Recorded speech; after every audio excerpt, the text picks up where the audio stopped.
In my head, I've, I think this is Jack from TPN's line, but I feel like I've only read like 9 books in my life, Right. you know. So I'm always thinking about like why I haven't read, and I feel severely underread. One of the things I was going to say is I think one of the pleasures of reading Bloom for me is that you're just immersed in this world where he just has this deep familiarity with everything. And so he has this like incredible erudition where he's always just like drawing on the most surprising people, and you really get like lost in that world for a while. So it's like reading him is almost like aspirational for me as well, you know. Dude, 100%, man. Like I feel that way every time I pick up Bloom. Like this guy is so well read. Like the way, even you watch like interviews of him, even in his old age, like the way he would just pick things out from like the back of his head, just memorized, memorized entire books.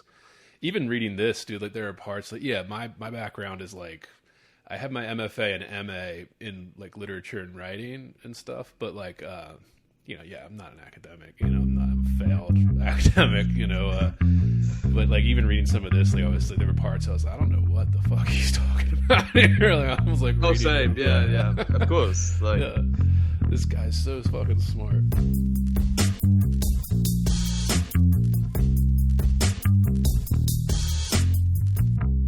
Heavy. Bored. Heavy. I am heavy. Bored. I may say male is entirely hostile. No! Dinner. Resources. Life. Friend is boring. We must not say so. But yeah, man, I'm glad you got time to do this just because like I'm an admirer of your work, like what you've done, like your kind of, persona on Twitter and all of that, and kind of your podcast and, just the scene and that the most interesting stuff is happening in this fucking weird Twitter scene. Like that's the most interesting, like most stimulating intellectual stuff. And when I was thinking of this book, I was like, oh, Yeerk would be perfect for this. It'd be right up there. You're a big Bloom guy, right? Like you're. Yeah. I mean, but I don't want to like spill too much. I've got a kind of I have like a small like, I don't know, bunch of things that I'm like prepared to say, and I'm hoping the rest will float. So I don't want to like jump the gun. But yeah, definitely, yeah. And I'll say this: I think the Anxiety of Influence was maybe the first work of like literary criticism that I kind of deliberately sought out. And I think I actually bought the Western canon before that, but I bought that sort of secondhand. And it's sort of like I was still a bit more kind of intellectually lost when I bought that one, and I was really buying it as a not entirely, but more as a sort of culture war book, and that was how I like knew of Harold Bloom. And then when you read The Anxiety of Influence, there's actually so much more to him, and it's so much like stranger and denser than that. And actually, he's like going on about like Valentinian Gnostics and all this kind of stuff. And you're like, you've moved far out of like, like Alan Bloom, closing of the American mind, academic standards are declining. Although that does creep in, and he does believe all of that, obviously. Like, and that is part of him as well.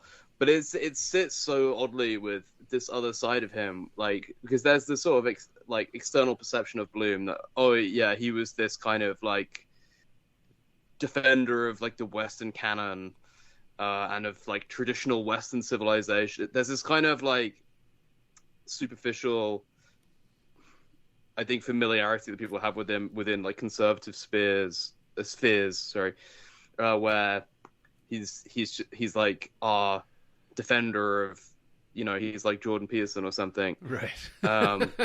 But I don't mean, I'm not saying, there are some ways in which Jordan Peterson is sort of, I don't want to be too like dismissive or harsh about him, but like someone like Harold Bloom is in another level entirely, and he sort of like, the more you get into him, he kind of transcends that sort of like narrow, like culture war entry point, Although at the same time, just that basic defense of like Western literature and the canon, and also acknowledging declining educational standards and so on, is something I respect and admire him for, because it is true as well. It's like it's one of those sort of like conservative opinions that's just so boomerish, that it's like inconvenient that it's just true. Do you know? Yeah, absolutely. You're not gonna get any like points from saying like, oh, participation trophies are bad or whatever. It's not like a novel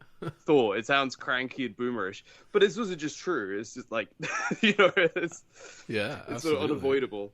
Shit, dude, this is gold. But dude, I mean, I think that as well. Like it's interesting reading this too. Like going back to this, and my version I had from it was like the 97 second edition when this was originally put out in like 73. It was like his first big like thing, like his Bloom coming out into the academic world, like kind of, this is my first like contribution. And it is interesting how like, the canon wars of the 80s and 90s, like where Bloom became controversial. I guess there was some controversy with this book specifically. Some people didn't like it, what he was saying, but it was, pales in comparison to that kind of culture war-ish 80s, 90s canon war. And then he became kind of like this, even in the internet age now, like after his death, he's like become like a meme, and almost where he's like the guy that was defending the canon. But like, again, we're repeating what we already went through in the 80s and 90s now, like going over the canon wars again, like kind of. Yeah, but it's kind of like even worse now though, because the impression I have is that like the people in like the 80s and 90s, like you had these people like Henry Louis Gates or whatever, like they still had a degree of like erudition and basic familiarity with the canon, and they were also like, intellectually curious to a degree, and then also like so much of it was this kind of like war with post-structuralism, and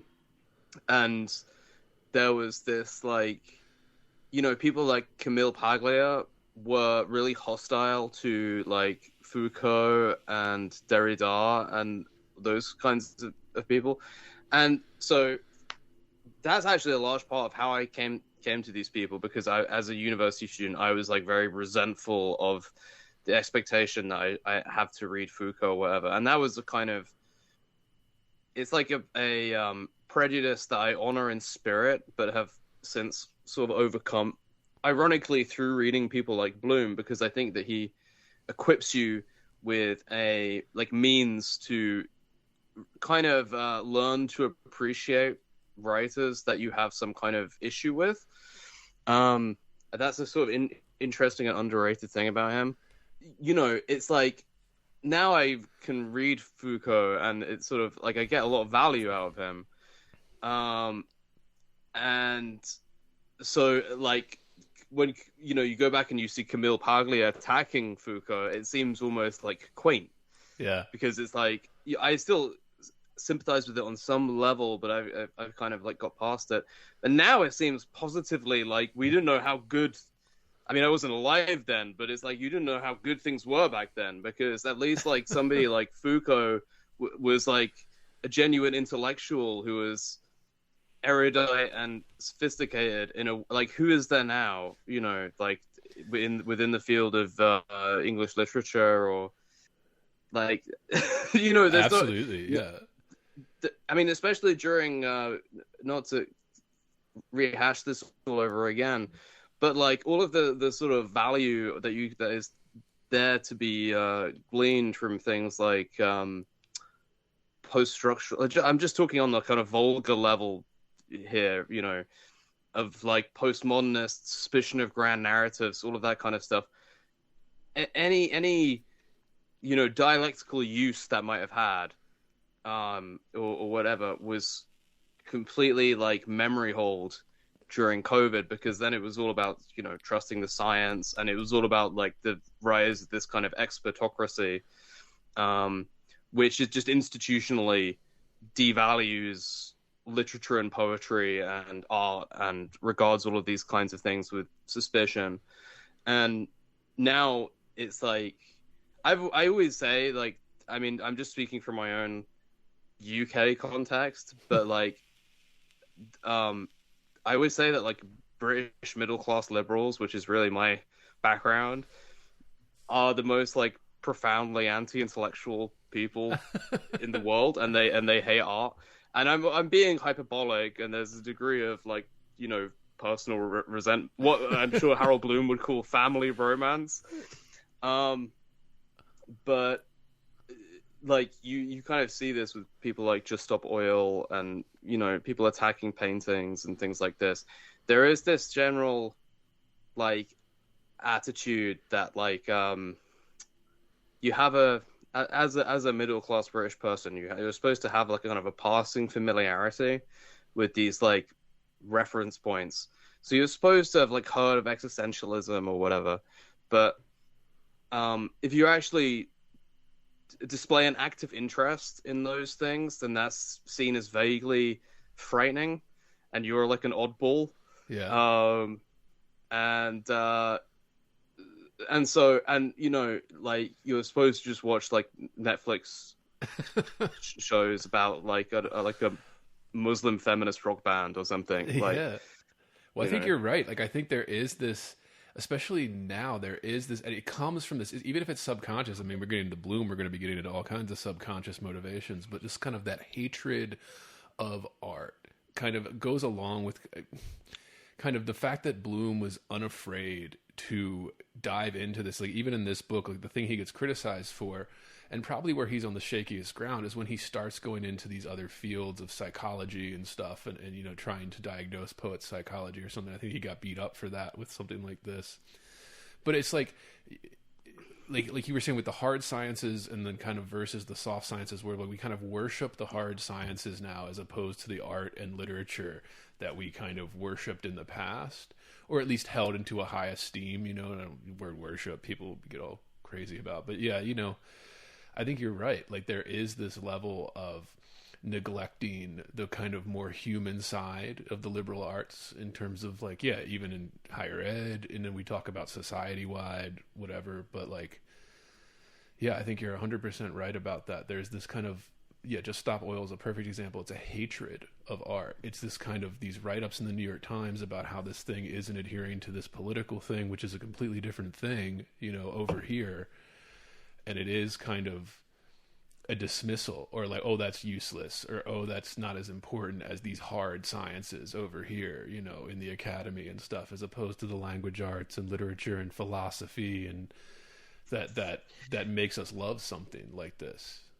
Yeah, I mean, to digress a little bit as well, with like Just Stop Oil and Yeah. and Extinction Rebellion and all those people, a large part of it is I think it was it like Deanna Havas on Red Scare who said that like the climate change thing is like a bourgeois eschatology, I think was the phrase that she used. But there's a lot of truth to that, and I think Brexit was a similar thing where and Trump getting elected, these were like like Alan Moore, the comic writer, talks about like 10 or 20 years ago, he talked about how he used the phrase, we were going to turn into a culture of steam.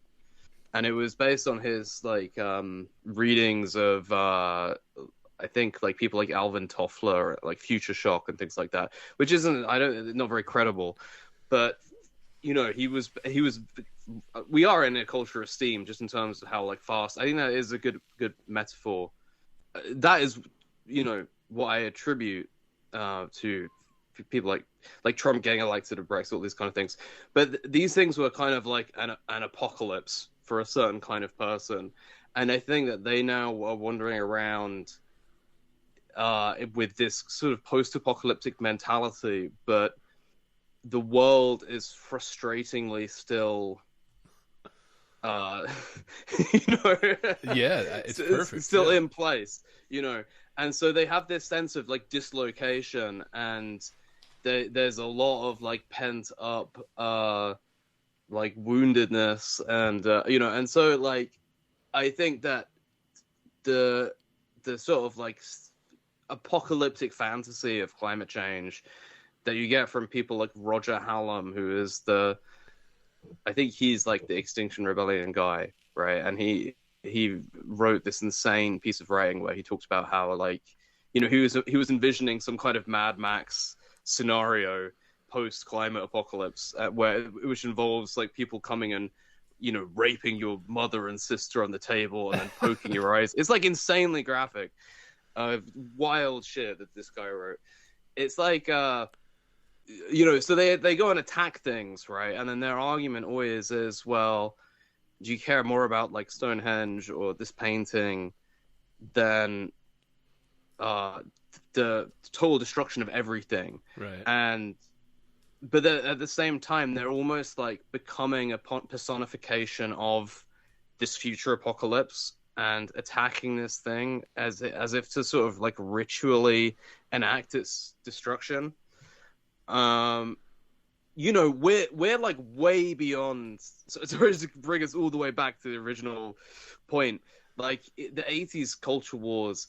I still think that there was this like general kind of perception that if you were like you know, left leaning or whatever, then you were in some way like allied to books and Right. to learning and the humanities and all of this kind of thing.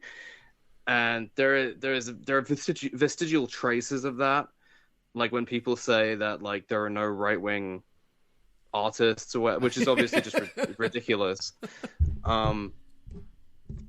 But yeah, like we really are in like profoundly like anti-intellectual times. So it's not even like it's just really just like so much worse than it ever was. And I think that the rediscovery of Harold Bloom amongst people kind of our age and maybe younger, and you know, people like Logo Daedalus had an enormous influence on me. Really like reignited my enthusiasm for a lot of these things and these people.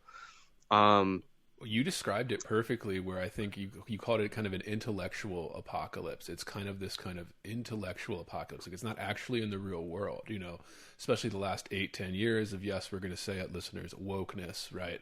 Like this kind of the last 8 to 10 years of this, the last like decade of this, like really being in front of everybody's face.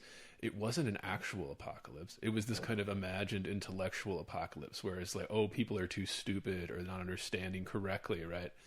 And you've kind of built a reputation, at least following on Twitter and stuff like that, where I think it's quite entertaining to watch you dismantle a lot of these things. And I think, you know, you've earned a lot of followers because of that, because you're very good at dismantling these and kind of identifying what's the mistakes that people are making, the kind of the intellectually dishonest steps that they take in order to make a claim such as that, you know, oh, it's an apocalypse, Yeah, it's the end of the world. Like, I'm a scrapper, and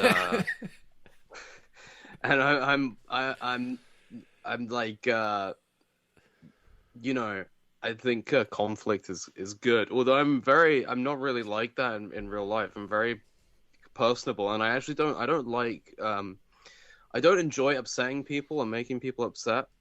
So that's always given me a sort of certain angle on things like wokeness or whatever, because people like to rely on this kind of mythology that like there are people who just want to like hurt people's feelings, and there are people like that, you know. oh yeah, But I'm not one of them. I'm really like sincerely not.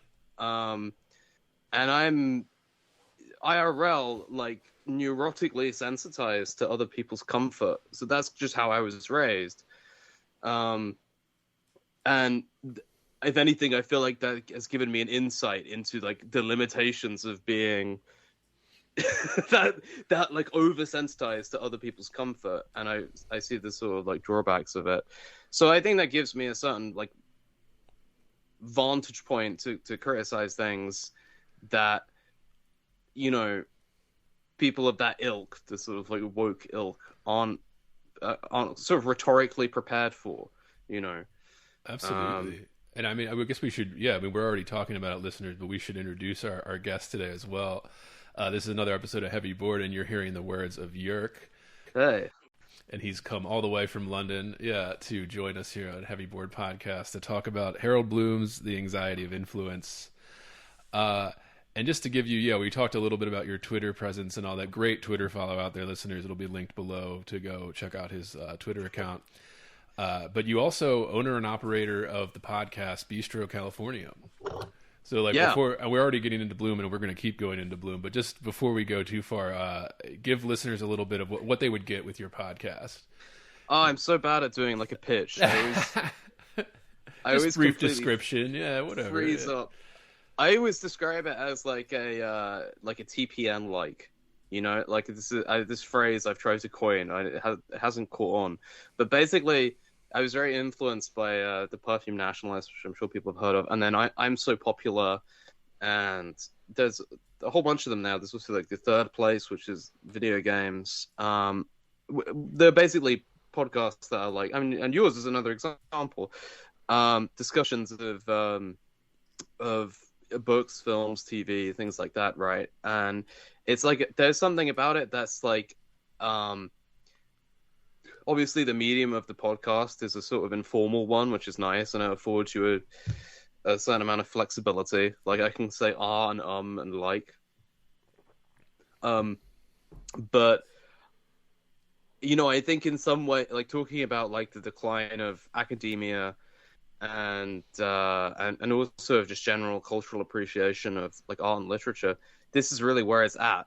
These people are where it's at, you know, and I kind of wanted to make my own contribution to that genre, and I really enjoy it. I don't know when this will be released, but I haven't released there's like an episode that's I'm working on at the moment that's currently in editing jail, and it should be out fairly soon. I've kind of just got a new job recently, so I can't quite maintain. Last year I was like just doing like one episode a week, just banging them out.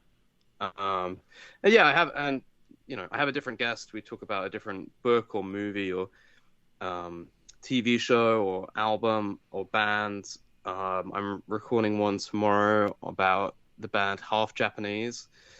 So that should be good. And I describe it as a hodological podcast. And the word hodology is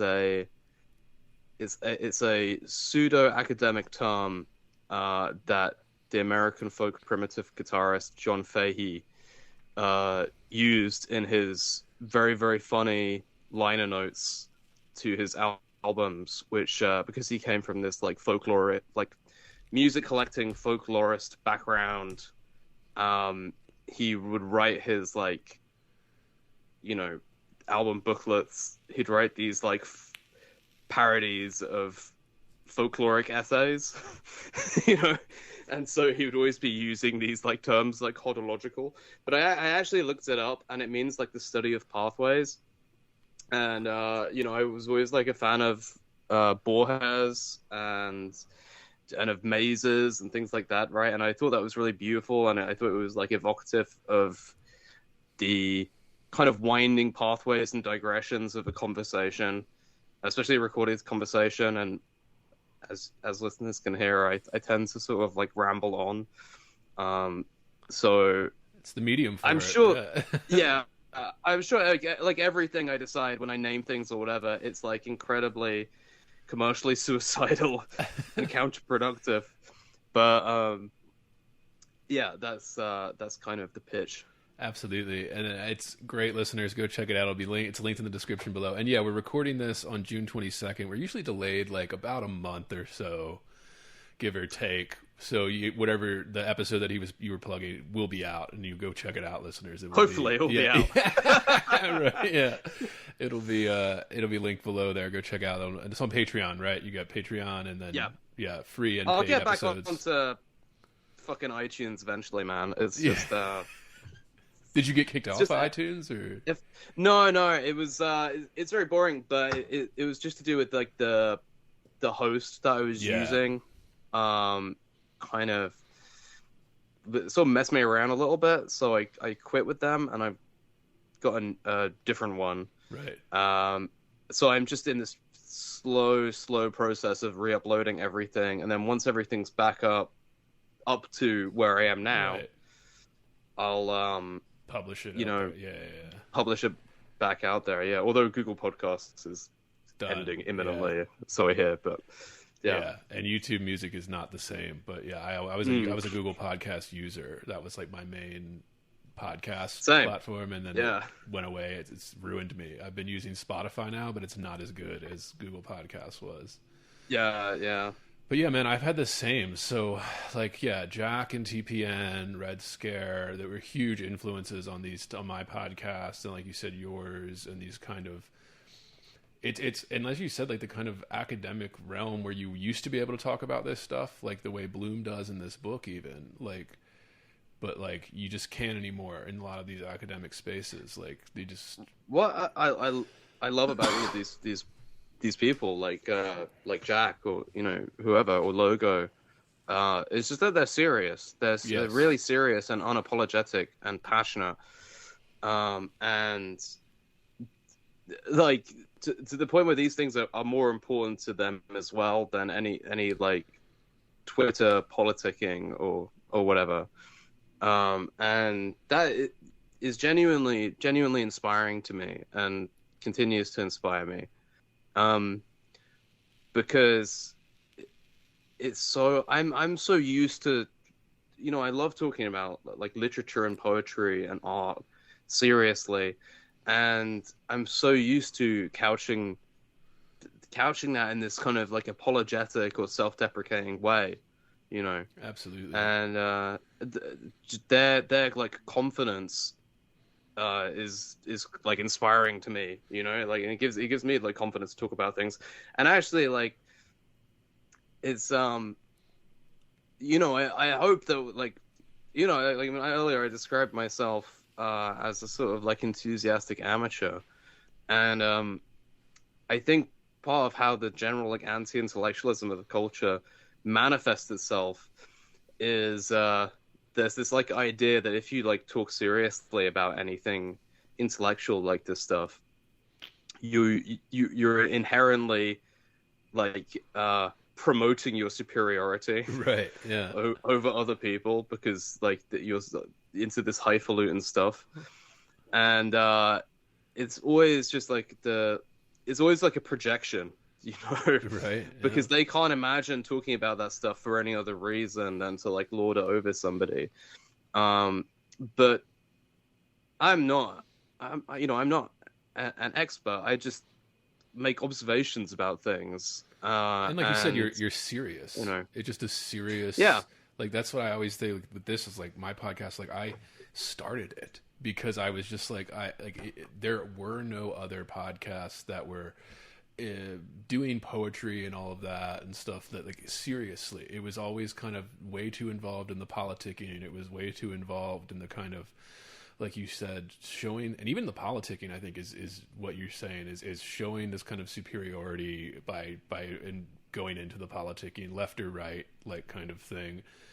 And I was just like, I just want to talk about this. Like, I just want to talk about this with serious people that take it seriously and like understand how important it is too. But I like to ask too, like, so we're doing The Anxiety of Influence by Harold Bloom, listeners. This was originally published in 1973. The edition I read was the second edition from 1997, which will come into play here as we get into it. But I like to start this off, Yeerk, with just kind of, what is your history with Harold Bloom and this book?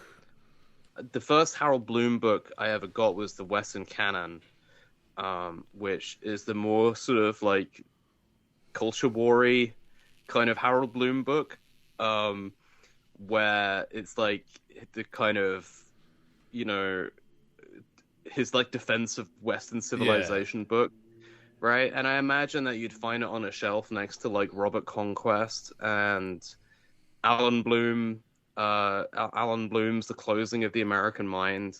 Like, I mean, it's the kind of thing that like a conservative academic, who's maybe in like a business school or something would have in his office, you know. And I think actually I got mine from a university bookshop, and I think it was like the it was a book that had been given to the bookshop secondhand by like a retired, you know, like right-wing academic of some kind. And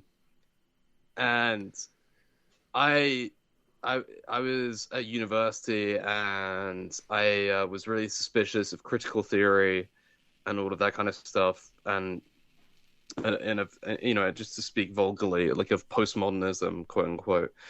And I was also sort of like intellectually lost, but I wanted something that had sort of a degree of substance and had a constructive vision, and that also, you know, I've always had this just this deep enthusiasm and respect for literature, and part of why so much critical theory was like off-putting to me was that it seemed to have this cold, sort of inhuman contempt for literature, for the literature it was writing about, you know, or it seemed to be like moralizing, or, you know, it was just sort of it really I really didn't like it, basically. And a lot of that shit's insane too. Like a lot of it, like when you start going off the rails very quickly, when you start getting into critical theory, and it starts to be like, how the fuck did you get this like out of that stuff? It's really like it starts to go. And I think you're right. It's kind of like the last big intellectual push was critical theory. It was this kind of new thing in kind of the 20th century where everybody was pushing this on literature and art.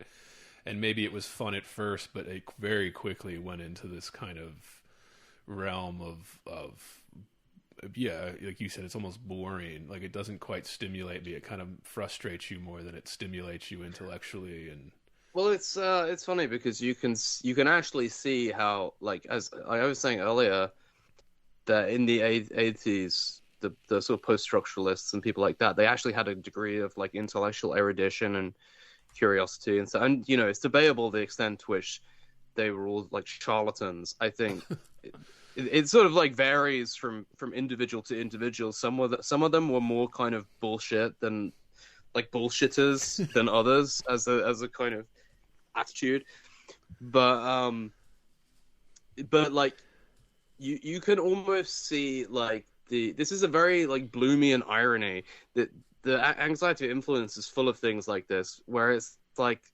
the discursive freedom that those people brought about, like the post-structuralists in the 80s.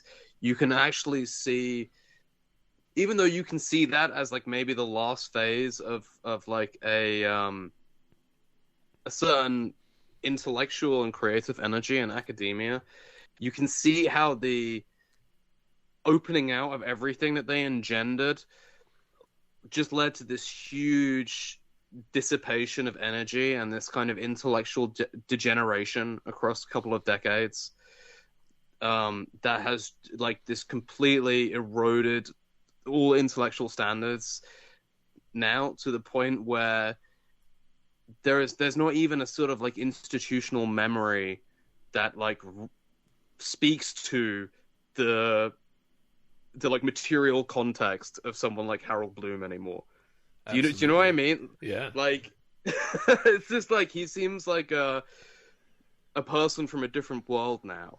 It's like inconceivable. Absolutely. I wouldn't, and I mean, my background with this is I was slightly familiar with Bloom, you know, going through undergrad and graduate school, and I studied this shit, man. Like, I studied, my main focus in undergrad and graduate was poetry, like kind of studying kind of Western poetry. And I did not read a single Harold Bloom book or essay until after I graduated from all of those. Like it's just, and when I first picked it up, and I've covered it on this podcast before, listeners know we did cover his Art of Reading Poetry, kind of introductory essay to his the greatest poems of the English language, kind of big anthology book that he put out later in life. But it's always mind-blowing to me how neglected Bloom is for somebody like me who intentionally went to college and studied this kind of stuff. I was never assigned Harold Bloom. I was never assigned even an essay from Harold Bloom, like let alone a whole book like this. And I had never read this book before. Like, so this is my first time reading the book in its entirety. I kind of, you have the idea, because even it's crazy that like I was never assigned any Harold Bloom, but teachers in like undergrad and graduate school would constantly reference Bloom and the anxiety of influence and like some of his other big, theories that he put forward in the 70s and 80s, because they were so kind of breakthrough. And I was just like, why are we not assigning this guy? Like you said, it kind of speaks to the intellectually kind of bankrupt standards that we're living through now, where it's this guy like I had a fellow Brit from London on a poet, Sarah Fletcher, and she and I big Bloom fans, so we always end up talking about Bloom somehow, even if we're not even intending to. Sure. She was saying like Wendler just died, Bloom died a few years ago. Like these were the last two giants in like literary criticism. Like, and they're you mentioned this earlier, like who is it now? Where are the literary critics like Bloom, like Wendler, like these giants that were just towering over the field and producing great kind of insights into art and stuff? And we're missing it. And I think it is really hurting us as, culture, society, Western, whatever, whatever label you want to put on it. Yeah. It's funny because like, how he mentioned Jordan Peterson, like he is actually part of this kind of Canadian intellectual lineage that involves people like Northrop Frye and Marshall McLuhan. Yeah. And he's recognizably, I think, of that lineage, but he is lesser. I mean, that's not an attack on him. I think it's just a sort of objective that he's sort of like a lesser intellect than they were. Right. But the fact that he became this, this figure of controversy, and then that sort of like determined the scope of his activities in various ways, and probably contributed to the person he is now, for better or worse. I think again, it sort of speaks to the sort of like distortions of the present moment, the way they like warp people, Are you a Peterson fan at all, or? Well, I just think I give him credit for what he did and what he affected, and I think that there are good reasons why he became a sort of popular figure, Yeah. And so you would want people who read him to go on from him to people like Harold Bloom, and Fry and McLuhan and whoever, But I think that just for very like for sensitive young men, so to speak. Yeah. He's sort of like a good entry point. And I think it's also like, at least it was back then. I mean, time has passed, but like it was certainly like jarring to listen to him do this kind of like Jungian archetypal criticism on his podcast, which was, fairly good if I recall. Oh yeah. And then be like excoriated as like a fascist. It was quite sort of like jarring, that like dislocation, Absolutely.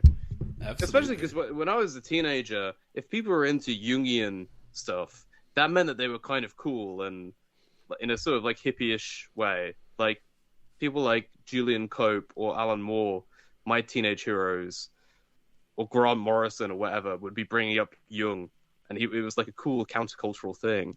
So, it was a strange thing that kind of happened. Like everybody decided that was like no longer acceptable or was sort of like dangerous in some kind of way. Yeah, I think you're 100% on that. I'm a Peterson defender usually. I really don't do it on the timeline that much, just because why get into it. But I am kind of because of exactly what you said. You described it perfectly. Like, he should be admired for kind of trying to bring this tradition back, but then also, you know, his intellectual capacities are not quite what Harold Bloom level, you know, especially when he gets into literary interpretation and stuff. But, you know, with the fracturing, I'm always just like, man, like this, everybody is being so bad faith about what that guy is trying to do and say. Like, it's another important thing to say about him is that he's mocked for being a visibly emotional man. Absolutely, you know? yeah. And it like people who mock him believe that they have a empathy for and you know they like are the same people who like recite platitudes about men needing to be more in touch with their feelings and things like that, right? And they actually see Peterson as like a dangerous threat to that. They see him as like this defender of toxic masculinity or whatever. But actually, he's like this very, very emotionally expressive man, and it's just this thing like you can see how it makes these people very, very uncomfortable, and they move reflexively towards like mocking him, and you know it's like if he's like moved to tears or something, then people will like rip the shit out of him for that, you know. And I think it's quite like starkly revealing about what people's actual like preferences are, you know. And I find it very hard to like derive amusement from, you know, like watching a man cry or whatever, you know. Yeah. And it's never like, and it's always, especially like the way it would happen, right? Like that's something like you've mentioned this before on your podcast and other podcasts, like, and I feel myself this way, and I kind of am drawn to other people that are in this kind of disposition, right? That kind of hold this, like, I'm a sensitive young man. Like, I mean, I'm not so young anymore, mid-30s, but like, you know, I've always kind of been drawn to that, and there's always been this kind of deep emotional, like, move to tears by things. And even the fact that Peterson would do it publicly in the middle of an interview, or just somebody would, I always think the one they always meme is the one where he was talking to some girl and she was younger, but she talked about like how much he meant to her, like discovering his intellectual output like changed the way she thought, and she's so grateful for it. And he just starts crying, and he's just like, you know, it's a pleasure to do this for you, like kind of like thank you, you know. Like, how can you, like, everyone's, oh, what a bitch. I'm like, what? Like, this guy is, like, literally, he's so serious and genuine. It's touching. Exactly, yeah. Like, it's a moving moment here. And yeah, like, when you think about that, too, like, oh, men should show emotion. Like, who else is crying publicly in the middle of interviews? Yeah, there were some where it was probably benzo-induced. Sure. You could probably look at those. I mean, but, like... Look, I'm just like, you know, don't do it too much, maybe, to reassert a bit of toxic masculinity. You know, because this is the, like, you know, eternal dilemma is like there are actually legitimate downsides to making yourself emotionally vulnerable like that, right? So it's just like you know, I want there to be a like degree of honesty and self-respect that everybody has to be realistic about these things and not idealistic about them, and then be cruel to like reconcile the contradictions you've like created interpersonally for yourself. But because, you know, there is a sort of like strangeness to it. Like he does seem a bit like he's been caught up in his own like archetypal narrative or something. He's like become like this kind of Fisher King character, you know. But there's something kind of like poetic in that in and of itself, right? Like, and he's like publicly very grateful for that too, where he talks about, he's even broken down in tears. I mean, I'm a fan, so I listen to the podcasts and blah blah, but like he always talks about that, where he just said how grateful he is, where he's like, I'm at a point, he's like, I never expected to have this kind of sway, this kind of where I could make a phone call or send an email and the people want to talk to me, you know, like this. And he's almost like in tears describing this, how grateful he is. And I'm just like, yeah, like that is something that is so sorely needed right now too, for maybe just for men or whatever, but like, Well, Bloom is another person who, as I understand it, I never emailed him myself, but from what I hear, he was always available to be emailed. I think Chomsky, to his credit as well, is Yeah. also like that. But yeah, like so he was always sort of available to people, and yeah, I definitely have a lot of gratitude to him as well, just as a sort of like a kind of intellectual father, you know. Yeah, and I think that's a good description of it, kind of intellectual father, kind of just somebody like a guidance. And you said this already, that they're kind of guiding you intellectually into some ideas, and then maybe you outgrow those ideas and you go to something else. Like there's just all these different things that you go through when you're expanding your kind of intellectual capacity. It just is, and that's why I was like, I'm always shocked that Bloom is not ever assigned in any of these courses. Like, maybe he's assigned in, I don't know where he is, because he wasn't in any of mine. I think he was just, you know, at my university, I remember I'd mentioned him to lecturers, whatever, and they kind of liked me, and I was also lucky, like they were people who were genuinely, you know, interested in literature as well. Right. But you know, my impression, this wasn't so much their opinion as it was just like the impression of the sort of consensus that I got through their responses to me, but just that he was like super unfashionable and kind of quaint. So Partly I think because I of actually that Canon War stuff that happened, you know, Yeah. like the 20 years Yeah, previously, he kind of put himself into that, like, and where he lost that battle as well, and he kind of knew that he was losing it, and he had like whenever you see interviews with him on talk shows or whatever, he's so incredibly like his attitude is not just like pessimistic, he is just so sort of like reconciled in this insanely hard way Yeah. to the decline of everything around him, and he's like, you know, it kind of, I mean, this is only a matter of time, but like, you know, as I'm like a huge fan of the band Perubu, there's a running lyrical and thematic thread throughout their work that's to do with this idea of like making a separate peace with the world and living in a ghost town, right? And this idea that you're like walking around in the world, but you're kind of dislocated from it. But you just have to get on with things. That you don't have time to sort of like sit and pity about it. And you know, I think that like he was in this position where he could just see the sort of like decline of everything around him, and was sort of like powerless to do anything about it. besides write those books, yeah, like the Besides Western write those Canon, books. yeah. Yeah.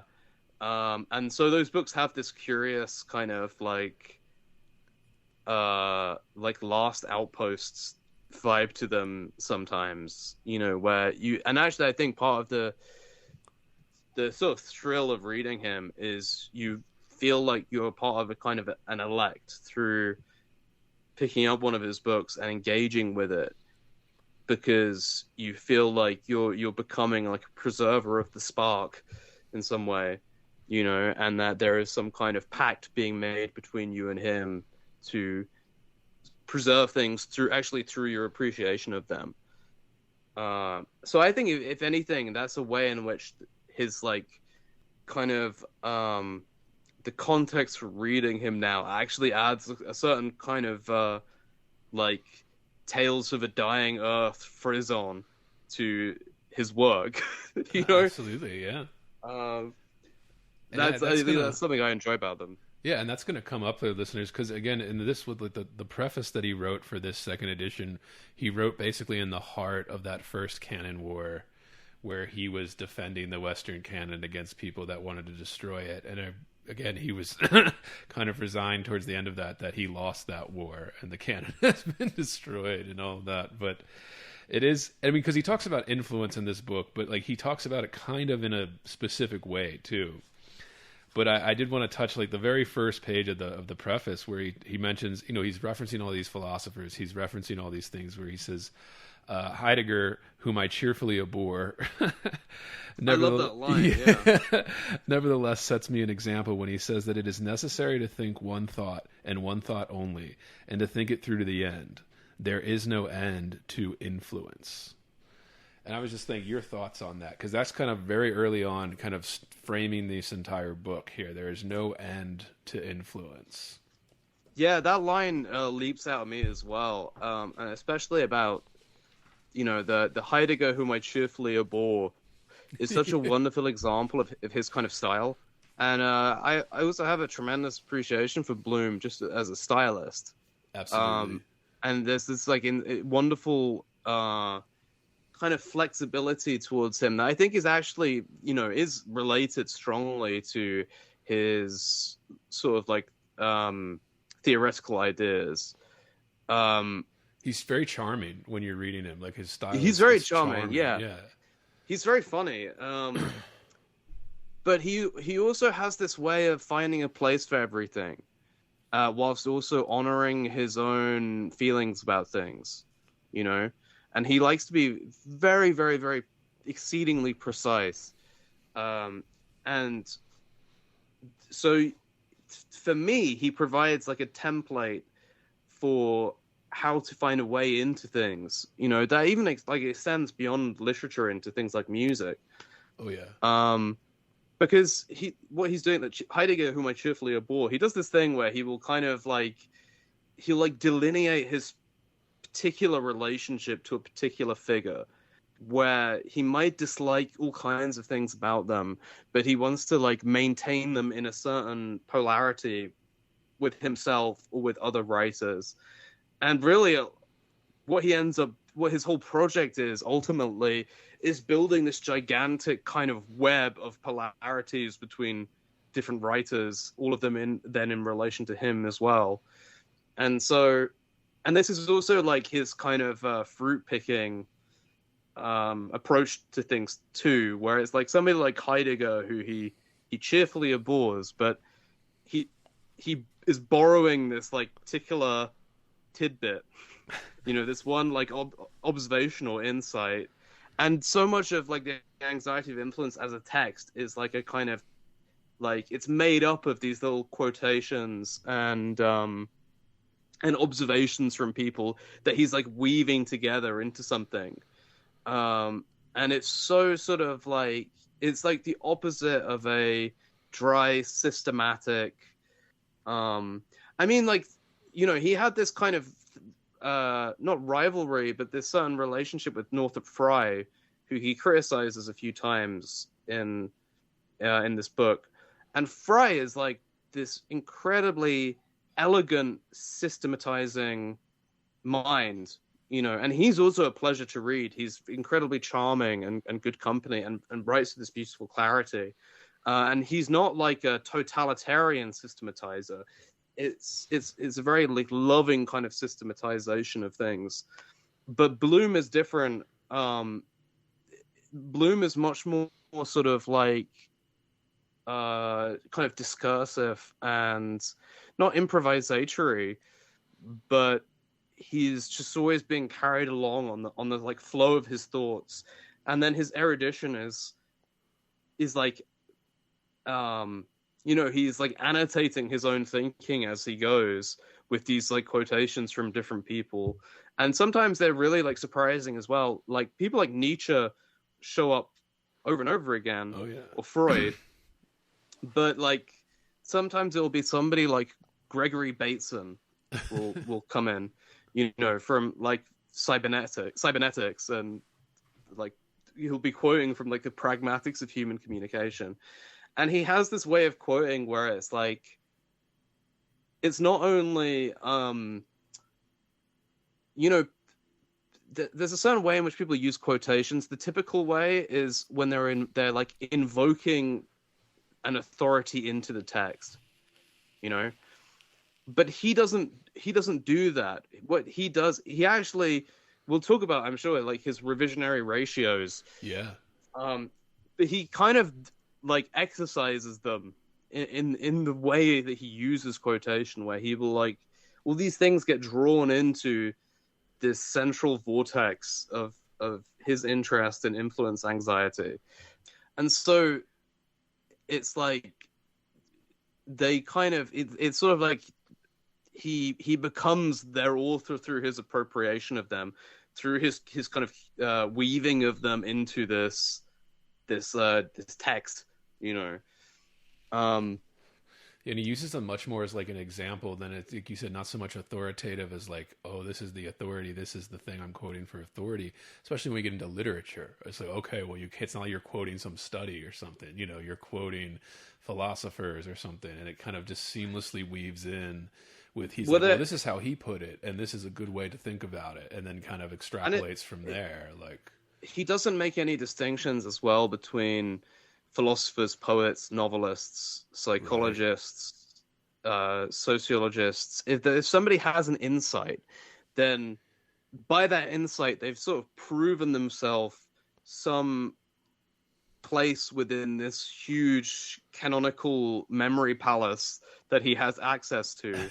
And they're brought into like the fold of kind of like what literature is and the various like insights that it kind of affords to us, you know. And it's very often very kind of poignant the way he uses quotations as well, because he uses them to kind of like comment on his own ideas. He uses them to pose questions to himself. He uses and he'll often, there's also this sense of like autonomy where he'll use a quotation to like dramatize an argument between a doubt that he has with his own ideas, and then have his own response to an argument. There's one really, really charming bit where he's talking about, I'll see if I can find it actually. I never actually fucking make bookmarks to find quotes. Yeah. There's just one bit where I think he's talking about like Milton's Satan. Oh, which is a really, really like big deal in the very first chapter. But he has this like lovely little quotation. Yeah, he just quotes somebody saying like, "Back to Shelley," and then he goes, you know, like, "Wherefore I go." And it's just this like such a kind of like funny, charming little line, you know.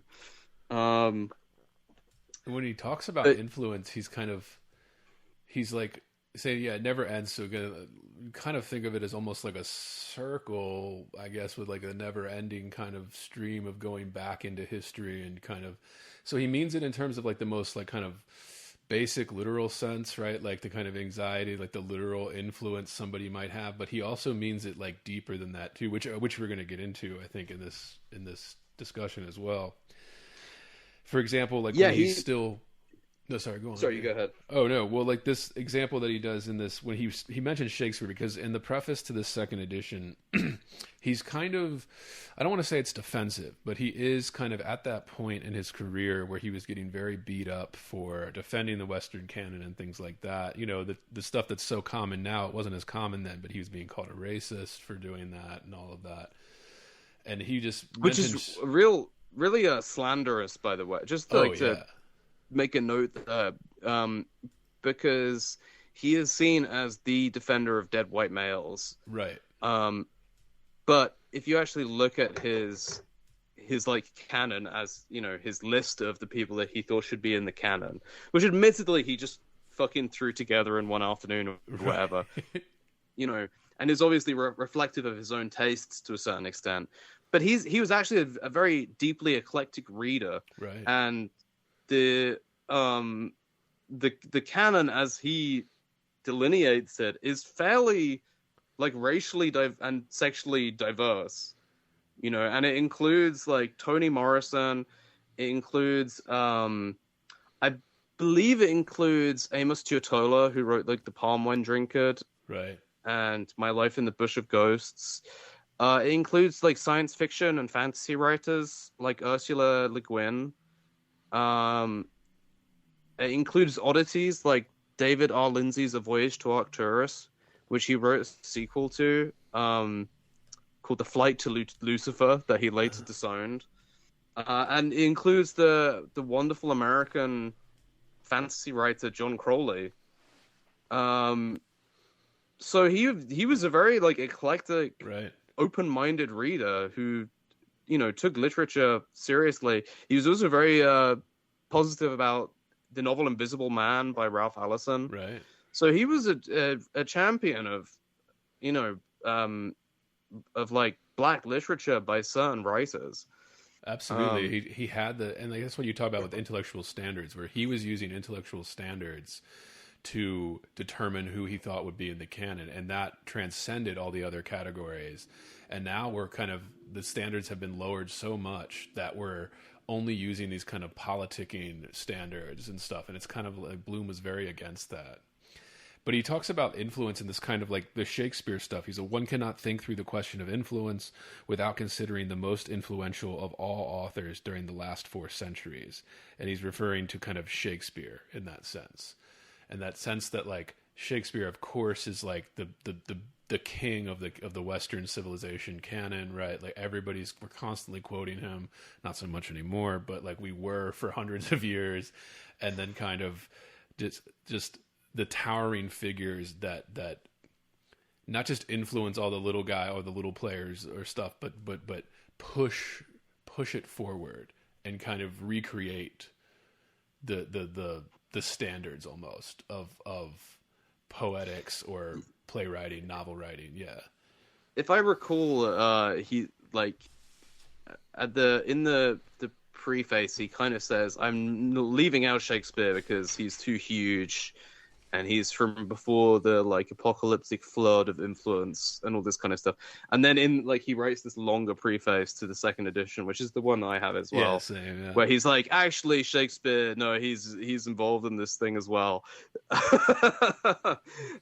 which I think is like a kind of recurring pattern with him as well. In the I first wonder, like, if he book, was he kind of hesitates. Sorry, you go ahead. No, I wonder if, like, at this time, too, because this was his first, like, kind of big breakout contribution in the 70s there. Like, nobody had really heard of Harold Bloom previously. And I wonder if he was almost like he says in the preface, like, kind of the kind of Shakespeare was too big to include because it would kind of take up the whole book. And I guess he since wrote an entire book on Shakespeare and stuff, listeners. But, like, after this, where like, and then writing the preface coming back for the second edition, he's kind of like, it's a very long preface to like this thing, and he's kind of trying to include Shakespeare in his place in that too. Like, I wonder if he almost felt a little kind of intimidated when he was younger writing this in the 70s, like before he got the reputation of Harold Bloom that we know him as today. Like, he kind of felt like he was... He was always, as he referred to himself positively, he was like a bardolater. Right? He had this like tremendous... Well, as everybody should, he had this like tremendous love and appreciation of Shakespeare. But, he insisted... I always loved in the Western canon... he talks about like the absurdity of trying to do a Freudian reading of Shakespeare, Yes. and he makes this kind of beautiful kind of Borgesian argument that Freud is like latently contained within Shakespeare, and that actually Shakespeare reads Freud, which was a really like revelatory argument to encounter for me, especially at university, where I felt like, going back to this critical theory and stuff, I felt like in this horrible way that there was this like kind of totalitarian imposition of a framework onto something that was like living and breathing and was kind of killing it in some way. And because Bloom kind of obliterates this distinction between critics and poets in this book, and he proposes this idea, and again, this is reflected in his use of quotations, right? Where there's this kind of equality to them. In proposing that, like, you can treat Shakespeare like a theorist, you can actually read the theorists as poets and the poets as theorists, and you can reverse that order and read them against each other. And there's not necessarily this kind of hierarchy where, because the critics are writing in this certain dry style, like that their position of like hermeneutic authority over a poet is secure. And it really isn't. I mean, this is one of the kind of another irony of him, because he is seen as this like by hostile critics as this person who wanted to reaffirm these old hierarchies or these like hegemonic power relationships or whatever. But he actually obliterates hierarchies in other ways that are, I think, genuinely intellectually liberating. Where like you see and anxiety, like influence anxiety is real as well. You see it everywhere, right? Oh yeah. And not just in literature, in all kinds of things. So he teaches you, he does like actually train you as you read him to interpret and to make criticism. And he's often like, because he has this attitude of equality towards everything, right? He's in a way a very fundamentally American democratic thinker. Seriously, like, because he becomes like this kind of referee figure, and then it's there's a sincere meritocracy to his attitude towards literature, and I think that like the reason why he develops this almost obsessive ordering of writers by their relations to one another in terms of their kind of poetic greatness or their strength, their poetic strength. I think that, it seems to me like he had to do that because he actually had to find a place for the lesser writers within his system. He had to like contextualize his appreciation of the lesser by relating it to the greater, right? So that they were all kind of balanced and in this like static universe of reference points, so it's a very like hodological thing, really. It really is. I mean, I think he wrote a sequel to The Anxiety of Influence, which is called A Map of Misreading. And I think that has such a beautiful kind of like, I don't know. To me, it's like evocative of like, this is going to sound really out of left field, but like 90s computer maths games, Yeah. or like grammar games or whatever, like you'd have on your PC or something. Right, yeah, It has a like a beautiful kind of like Norton Juster Phantom Tollbooth, like a maze of learning, kind of atmosphere to it, right? I love that title, A Map of Misreading. He kind of references it in that preface too, where he says almost that it's like the map of misreading he wrote because of people's objections to the anxiety of influence, where he's even trying to go a little bit further. And it didn't help. Right, yeah, exactly.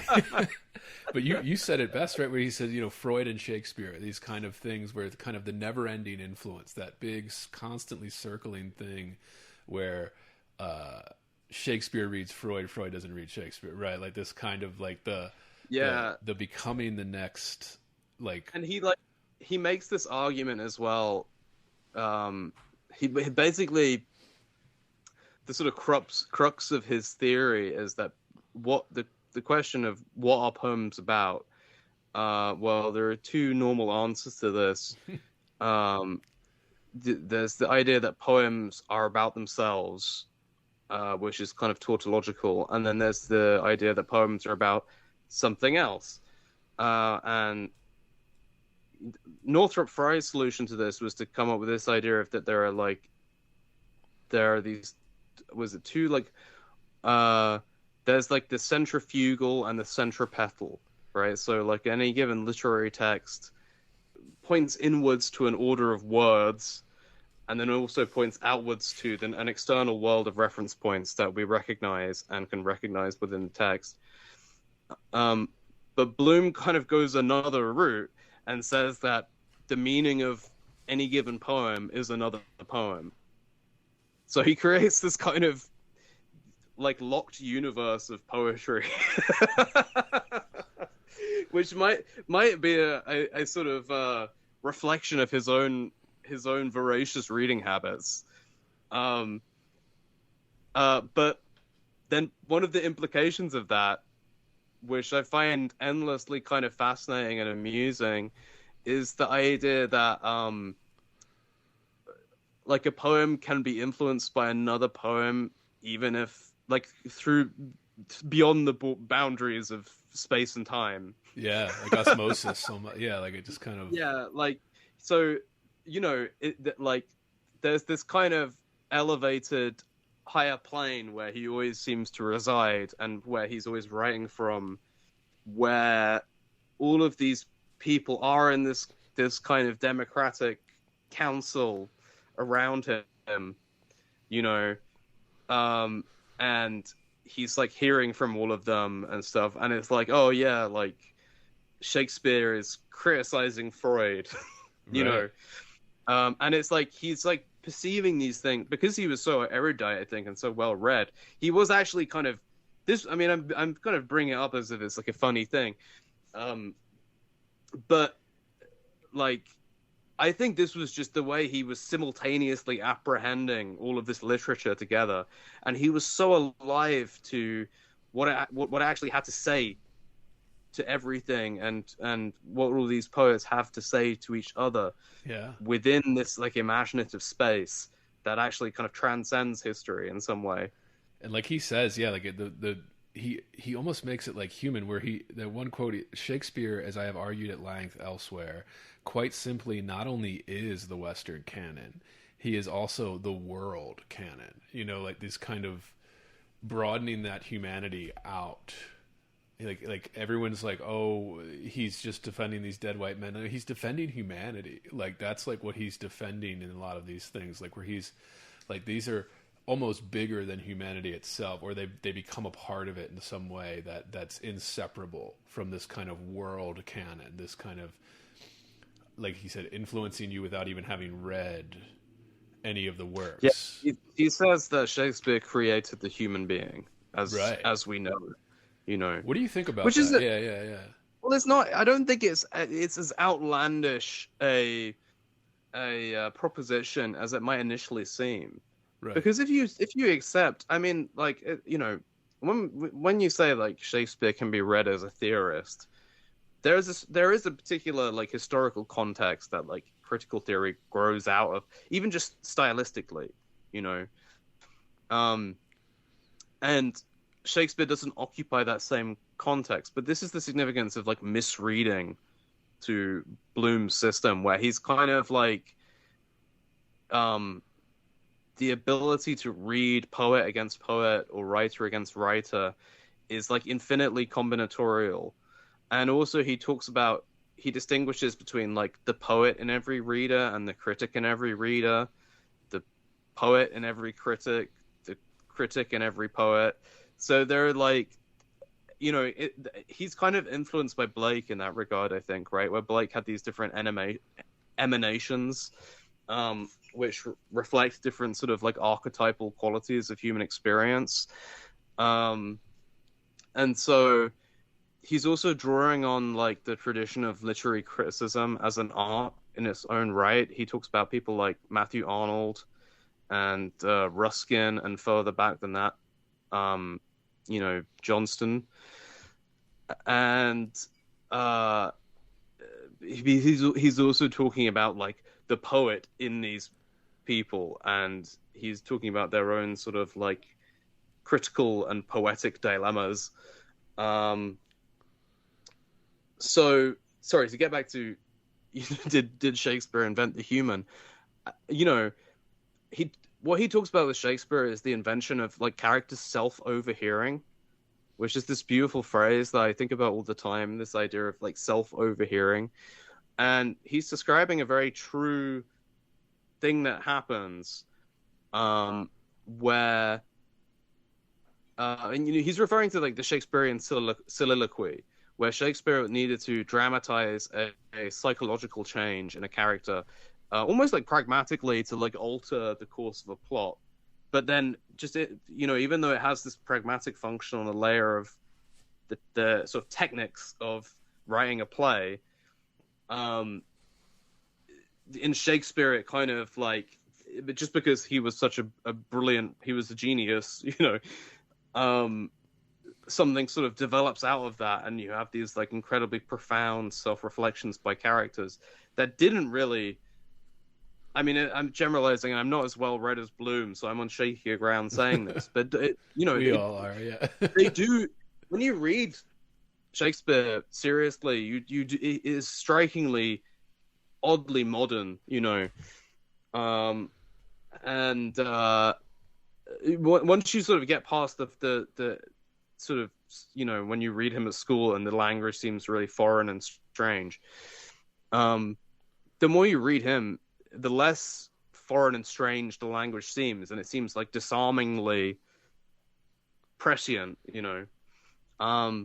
and this phenomenon of like thinking something to yourself and then realizing that you've thought it, and then attributing it to some kind of essential quality of yourself that now has priority, and then being influenced in that direction by yourself, almost kind of like influencing yourself accidentally.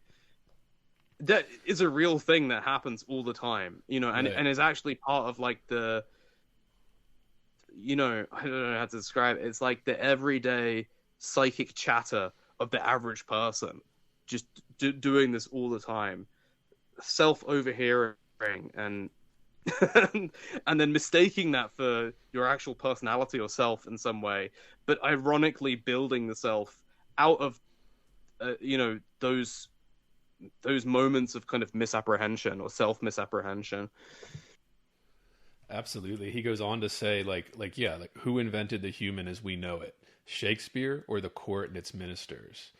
Who influenced Shakespeare's actual text more? William Cecil, Lord Burleigh, the first Secretary of Her Majesty, or Christopher Marlowe? What we once used to call imaginative literature is indistinguishable from literary influence and has only an inessential relationship to state power. And this is him going about the canon wars, blah, blah, but still. If any standards of judgment at all are to survive our current cultural reductiveness, then we need to reassert that high literature is exactly that, an aesthetic achievement, and not state propaganda, even if literature can be used, has been used, and doubtless will be used to serve the interests of a state or a social class, or of a religion, or of men against women, whites against blacks, Westerners against Easterners. I know of no more dismal contemporary comedy, either in Great Britain or the United States, than the revolutionary pretenses of our academics who persuade themselves that they speak for the insulted and injured of the world by denying the aesthetic primacy of Shakespeare. This guy, this, and his arguments are so salient for that too. Like everyone's at, he's like philosophizing or whatever. He's going off on like this kind of absurd stuff that you can't prove. But it's like, yeah, but we're talking about literature here, and Bloom makes that equivalence to humanity, where it's inseparable from the kind of contradictions of humanity and being human and all of that too. Instead of yeah, sorry, go on. Yeah. If nothing else, like reading The Anxiety of Influence will let you know that he was like 100% real about all of this. Like he wasn't like actually like a crypto racist, right? Or like he wasn't, when he talks about like Western literature or the canon or whatever. Those like legitimately aren't like dog whistles. Right. They're very very like, because as we were saying earlier, like the Western canon is his like kind of culture war book. That's not to like diminish it or whatever, but that's just the it comes out of the context of like the canon wars, right? But if you go looking for that in The Anxiety of Influence, you're like, you're going to be encountering all this like weird shit about like Valentinian Gnostics and like the Greek unlucky days when the dead come back, and like one of the things I really love about this book as well, just as a sort of document or as a sort of text, is it has this like wonderful strangeness to it, where at times it almost feels like you're reading like I like to read it as a kind of fantasy novel at times, right? Which I think is appropriate because, as discussed, he had an appreciation for some of those writers, not Tolkien, but Le Guin and Crowley and Lindsay, and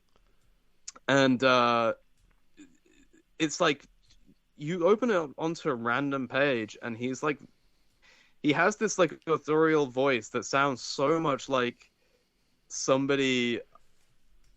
I mean this in a good way, like reading a kind of bit of introductory lore to a fantasy novel. It's really fun. It's really like kind of thrilling, like let me just see if I can find an example of somewhere. Yeah. I mean, he's really is the fact that he was willing to go out on a limb too and combine all these things, like I feel like we've almost gotten, I mean, we've already said this, but like we've almost gotten worse at being able to do interdisciplinary things or to find the connections between these different disciplines, whereas everybody's always like, oh, well, you're not a psychologist, you have no right to talk about this, like, like you're just a literary critic, or like you're not an economist, or instead of talking, but like, I found the passage. Perfect. By the way, though, where he's talking about Vico. Let me just pick a moment to begin. There are many theories of poetic origins. Of these, I am most convinced, yet also most repelled by Vico's. That's another classic Blue move there. Do you see what I mean? Like where he does like, I'm most convinced, yet also most repelled. But that's actually wonderful to learn that kind of imaginative flexibility in terms of how you relate to things is so good for you. It's so like instructive.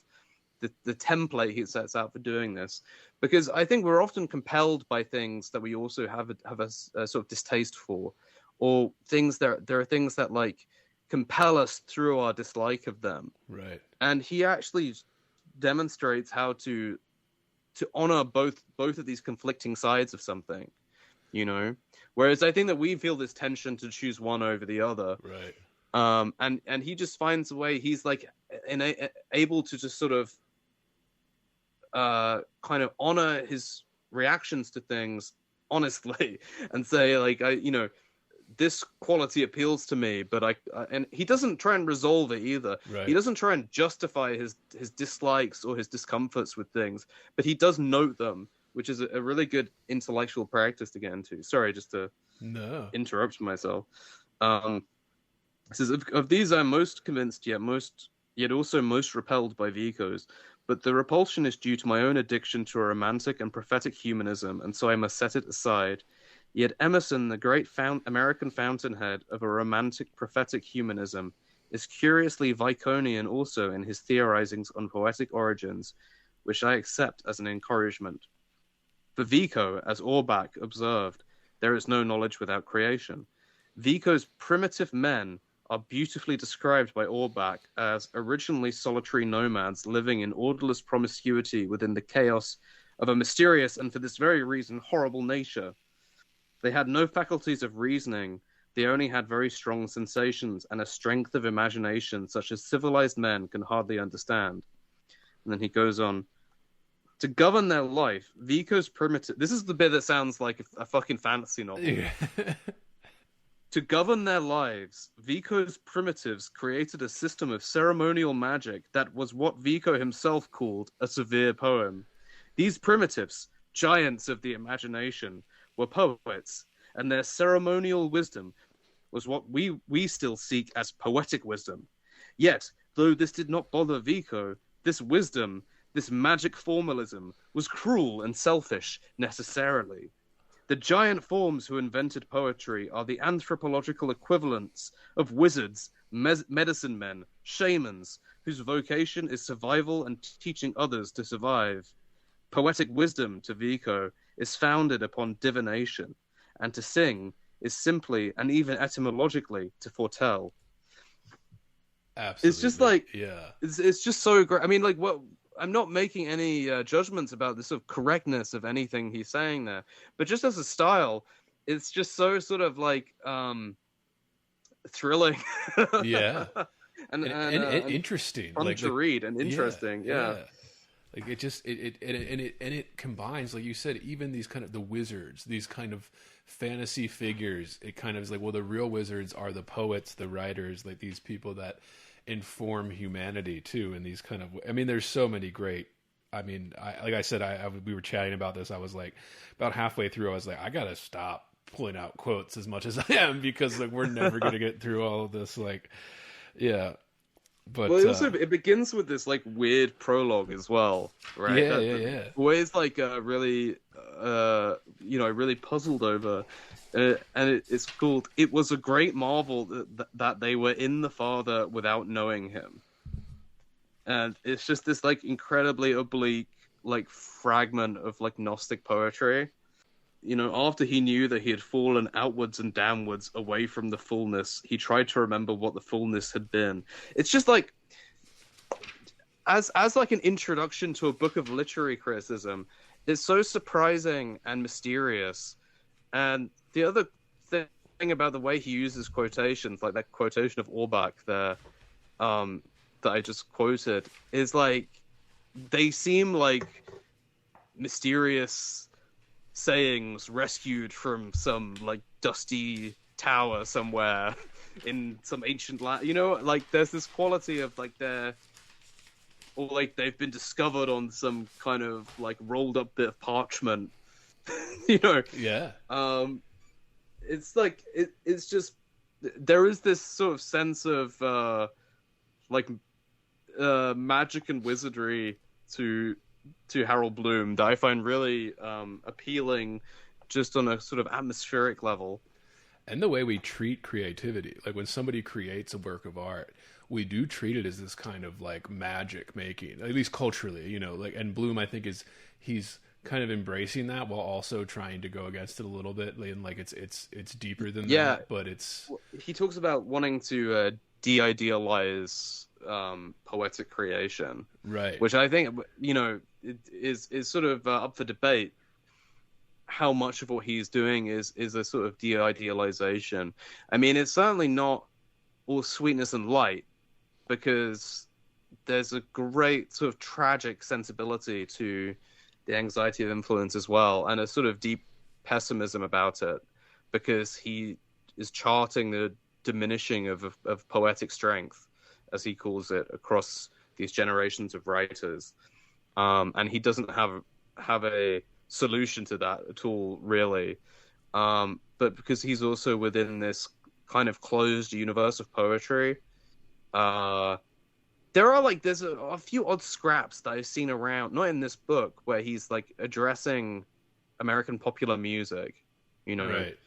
which is very interesting. But it's clear to me that in the 20th century that the, you know, art forms of cinema and recorded music kind of displaced poetry from its cultural prominence, and it had probably been declining, you know, before then as well. Right. But you know, I don't necessarily agree with Bloom that like I think that there, you know, things do have a sort of historical material context that is worth examining, and is often sort of like pertinent to understanding why something is the way it is. But I also don't think you can sort of dismiss Bloom either. And his trick, his conceit is that you can kind of read anything as a poem in Bloomian terms. There's a sense, even though he is talking about poems and poetry and poets, by the end, if you read all the way through The Anxiety of Influence, by the end, you know, you'll be able to, you'll sort of like learned his hermeneutic or his approach to things more or less, there are parts of it that are still very obscure to me. Oh yeah. Oh yeah. Yeah. But like this basic idea of like, you know, the basic idea of doing a creative misreading of something, or the idea that every interpretation is a misreading, Right. and the way that you can kind of see, you can address sort of the poet in a, hypothetically you could address the poet in a director, or the poet in a teacher or a musician or something like that, you know, and you could broadly, I think, translate Bloom's terms into other art forms or other media. Yeah, absolutely. I think you're 100% right. Where this is, he's writing about poetry, and like, you know, like the subtitle of the book is A Theory of Poetry, but like you could expand this very easily, I think, outward to other art forms, because the mechanisms are all the same. Like kind of moving like that kind of circular one, the big towering figures in music that are influencing and setting up standards, and then people rebelling against it too. Like where he argues that when you're rebelling against something, you go, I don't like that, that's still an act of influence. That's still an act of rebellion. Yeah. Like kind of, but yeah, I mean, you summed it up. And in that introduction, first paragraph, he sums it up too, is that this short book offers a theory of poetry by way of a description of poetic influence, or the story of intrapoetic relationships. One aim of this theory is corrective, to de-idealize our accepted accounts of how one poet helps to form another. Another aim, also corrective, is to try to provide a poetics that will foster a more adequate practical criticism, taking in more than just like the accounts of one poem to another. And I think that's like the de-idealization of it. But I want to ask you about this quote too, also in that introduction, where he says, weaker talents idealize, figures of capable imagination appropriate for themselves.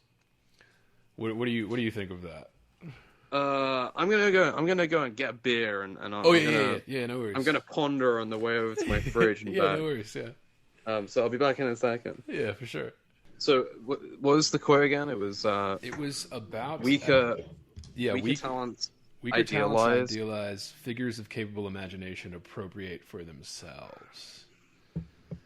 Kind of like, it's like a more eloquent way of saying of like good artists copy, great artists steal, right? Like, and I think he refers to the Oscar Wilde as like a famous quote like that too. Yeah. I mean, even then, it's like it's also kind of fraught with Bloom,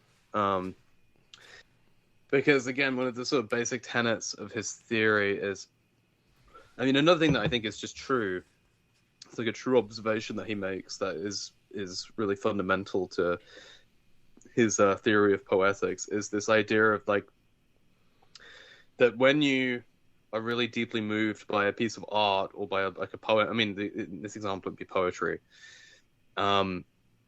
there's this kind of ambivalence that comes up where it's like, I mean, and I think this is something that is particular to poets as well, or people who have some kind of creative vocation, where they experience two conflicting feelings, which are, one, there's this sense of a kind of inner recognition of something within yourself that is, through being recognized, is being exalted or being freed, and then there's this other kind of gnawing realization that because yourself has been found through another person's words, there's some sense of like lost ownership of the self, right? So you've come to know yourself through another person's imaginative creation, and so in that sense there's a sort of like displacement of yourself. And having just brought up fantasy, I think it's also appropriate to say that, you know, there's a cult relevance to Bloom as well, because he was very obviously, as I said, he was interested in Gnosticism. He was also interested in Kabbalah and things like this, but on a pragmatic level, the magical significance of Harold Bloom is this. I mean, you want to talk about like things like curses and spells and things like that. To whatever extent you might credit them with some degree of reality or whatever, the anxiety of influence is also a kind of theorization of curses, in a way, or you can kind of read it like that, right? I love because that. it's like it's about this idea of being contained within somebody else's language. I think that's also very relevant to critical theory and what can make critical theory so unpleasant to read. I think you're right on about it. Yeah, like with the Oscar Wilde quote that he quotes even a few paragraphs later is, "Influence is simply a transference of personality, a mode of giving away what is most precious to oneself." Yeah.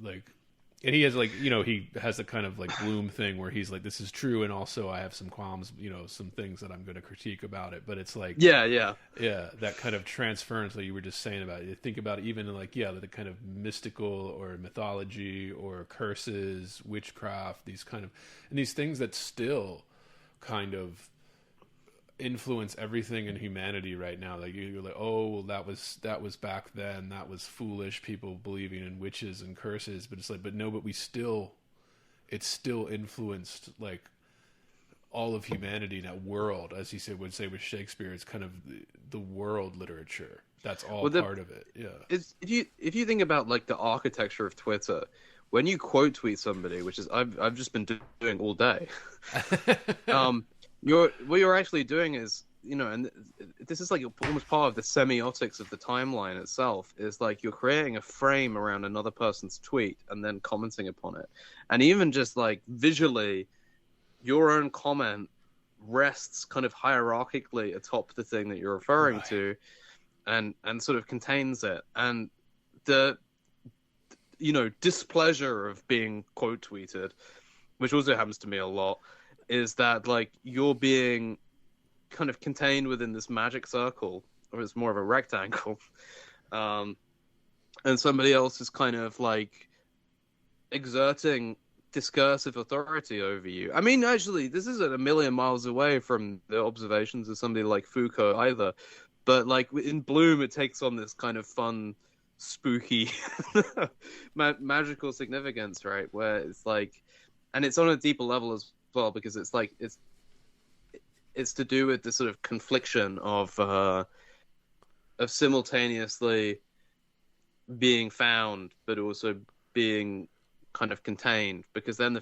the fear is that if so much of you is already summed up within these given words, well, who controls the given words? It's the precursor poet, right? And so they have this sort of imaginative priority over you, and that's the dilemma of the poet, is to always be underneath the pressure of this imaginative priority from the strong poet or the precursor poet, the one who sort of like, you know, founded them in a sense. And again, this is something that you just see in everyday life all the time, you know. So even though it seems sort of rarefied, I think it is like directly relevant to life. It is, and especially the way we communicate, where it is through these social media apparatus. Like it's like, and when you're doing that too, when you're quoting a tweet or somebody else, like you're either agreeing or disagreeing, right? So you're either like reacting against that, or you're either like embracing it and like going yes and or whatever. Like it is this kind of constant circle of rejection or acceptance, in terms of like, it's a good example of like a small microcosm of it, whereas Bloom's talking about all of humanity like much broader, but like I think it does work as a for Bloom, the whole continuity of the canon is like this kind of, you know, arrayed before him, and it's like you know, in did you ever read the comic book Promethea? No. I haven't read really any comic books, but I know of like the big players, you know, like Moore and stuff. But Yeah, it was by Alan Moore. It's not one of his. It's not like his big crowd pleasing, Watchmen. Yeah. epics like Watchmen or whatever. But it was basically he wrote it as a kind of like I guess philosophical digression on magic or what magic is, but through the medium of a sort of superhero story. Um, so it's basically like this huge lecture on occultism, and it's very entertaining. But um, he has this kind of concept of the immateria, which is this world of the imagination that the heroine of Promethea travels to, and this is kind of fundamental to his idea of like what magic is, which is to do with like the imaginative life that we all share in and participate in, and this idea that it's like this is just as real as Right. the physical material world that we see all around us. But for Harold Bloom, the Western canon is like this sort of gigantic floating other world, like this memory palace that he is just constantly roaming within, and it's sort of it becomes like a Borges story, like the Library of Babel or something, where it just contains every possible like permutation of poems being read against other poems and poets being read against other poems, and then there are just these certain figures like Milton and Shakespeare who are kind of like the gods or like the titans of this realm, and have this kind of gravity around them. Yeah, I mean, he goes on to say what I wanted to ask you about this too, with the kind of, I mean, the death of poetry, or this kind of like, what he says in the book is the great poets of the English Renaissance are not matched by their enlightened descendants, and the whole tradition of the post-enlightenment, which is Romanticism, shows a further decline in its modernist and postmodernist heirs. The death of poetry will not be hastened by any reader's broodings, yet it seems just to assume that poetry in our tradition, when it dies, will be self-slain, murdered by its own past strength. Yeah, there's another bit where he talks about like he kind of says that one other thread throughout the book is this idea that like Romanticism is like tragically misconceived.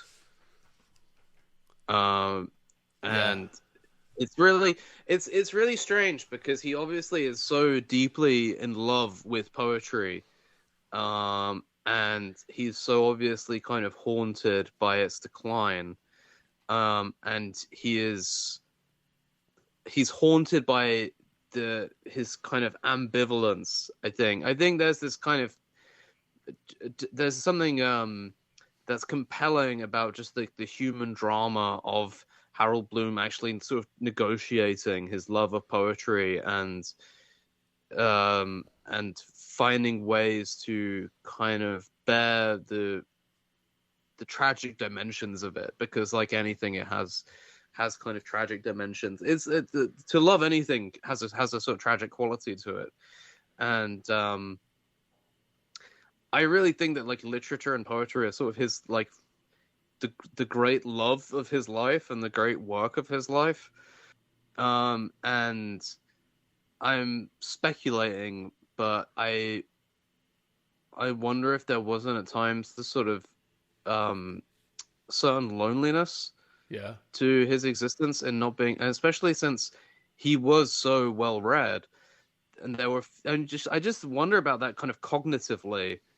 Even on the sort of like a sort of neuroscientific level, how few other people there would be who would share his encyclopedic frame of reference, and also who would live within it. So in such a sort of like passionately imaginative way, where,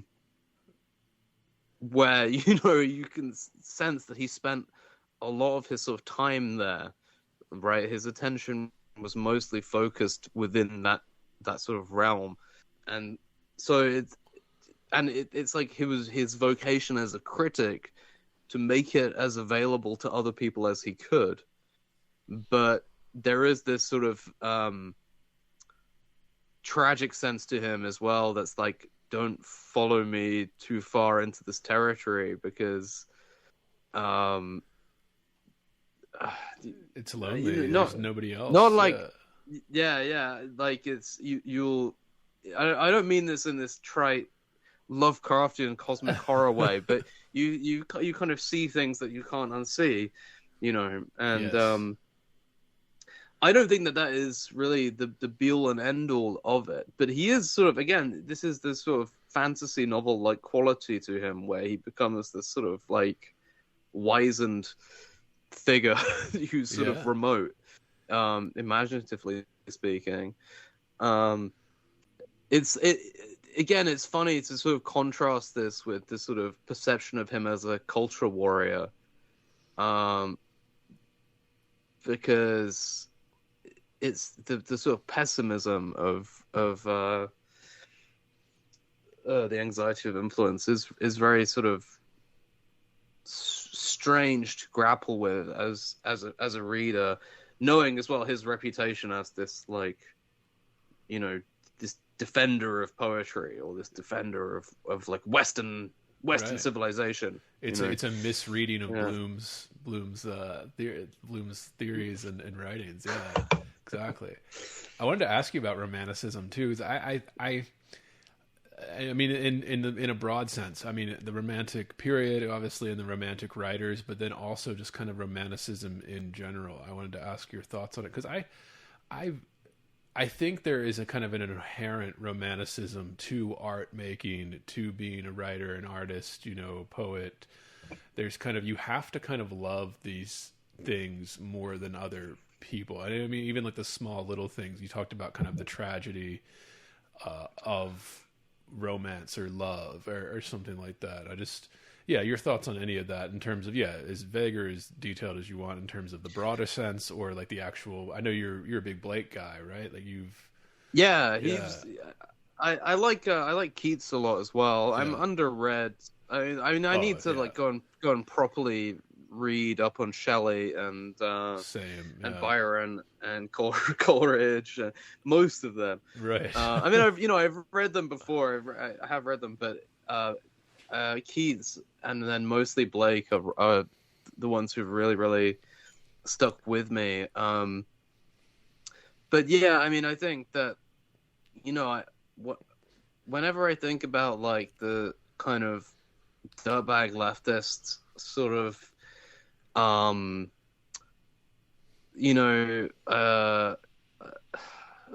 guess I'm going to use the hyperbolic word and say like Satanism, There we right? go, Like the general kind of like Satanism of by which I mean the reflexive and apolitical, anti-authoritarian kind of attitude, right? Like, where it may express itself in quasi or pseudo political forms, but really it's more of a kind of temperament of being like, non serviam, it kind of, there's Milton Satan as well, but like, just as a sort of like romantic attitude, I think that's something that is sort of traced to. Well, I mean, actually, like when people say, a better example is when people say like all art is left wing, or like that, All it's art is based on these. political, Well, when people say there are no right wing artists, there are no right wing writers or whatever, they're obviously imagining, when they think of like right wing art or whatever, they're obviously imagining like Bill O'Reilly or something, like a book by Bill O'Reilly. Right, yeah. But like, they're not thinking about like Eliot and Wyndham Lewis and Pound and all of these many people. Even, yeah. Gertrude Stein, like, but that is actually a sort of, that's not really what most people think of as like, this whole like all art is political debate is so like laughable, because the average political expression is apolitical, know, and sometimes people get kind of edgy and defensive about this because, I've used the term leftist a lot when I'm referring to people. I'm broadly against what you call leftism, you know. But there are some sort of like distinctions to be made, because like leftists are it's a coherent term as referring to like a subcultural group and also a sort of temperament that people have, right? But those people are their thinking is like entirely mythological. You know, Right. they're not really like, if you're actually talking about politics, that's sort of to do with tangible material realities, you know. And that's not to say that those people don't like influence material reality in all kinds of negative ways. Of course they do. But they're not like political people. Right. If that makes sense, you know. It's a conflation. It conflates two different things. It conflates, and Bloom sums this up. I'm going backwards now, but even in the introduction, he says what he calls the school of resentment, people that are conflating politics with the literary canon and stuff. Yeah. Where he says what the resenters truly resent is not state power, but Shakespeare's power, the power of invention. You know, like this kind of, Well, there is this kind of like, Randian quality to Bloom when he talks about the school of resentment that I think is also completely true. You know, I mean, this is like a thing like Ayn Rand has this like running theme of the, you know, great men are like attacked and brought low by these sort of lesser men, right? And who sort of resent their kind of power and authority and charisma, and that's another sort of unfortunate boomer truth that's just inconveniently real, because like there are, it is like kind of pearls before swine with some people. Like there's just, they can't comprehend the value of somebody like Shakespeare, right?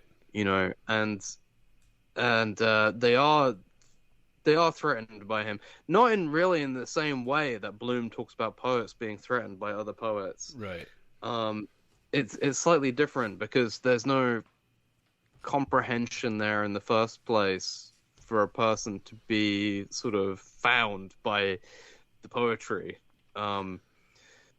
But yeah, so what I was gonna say was that like this sort of dirtbag Bart Simpson Gen X anti-authority temperament unfortunately does kind of go back to the Romantics. But then I think that, you know, part of the value of reading poetry and reading literature and so on is actually developing this kind of historical perspective where you get a sense of the broad outlines of the genealogy of things, and it allows you to contextualize them. So you're not a fucking idiot, and you don't think that, like, you know, you don't have this like stupid Grant Morrison, there's only one revolution, the world, the whole of human history has just been like the plucky rebels versus the mean authoritarians, or whatever it is that people think.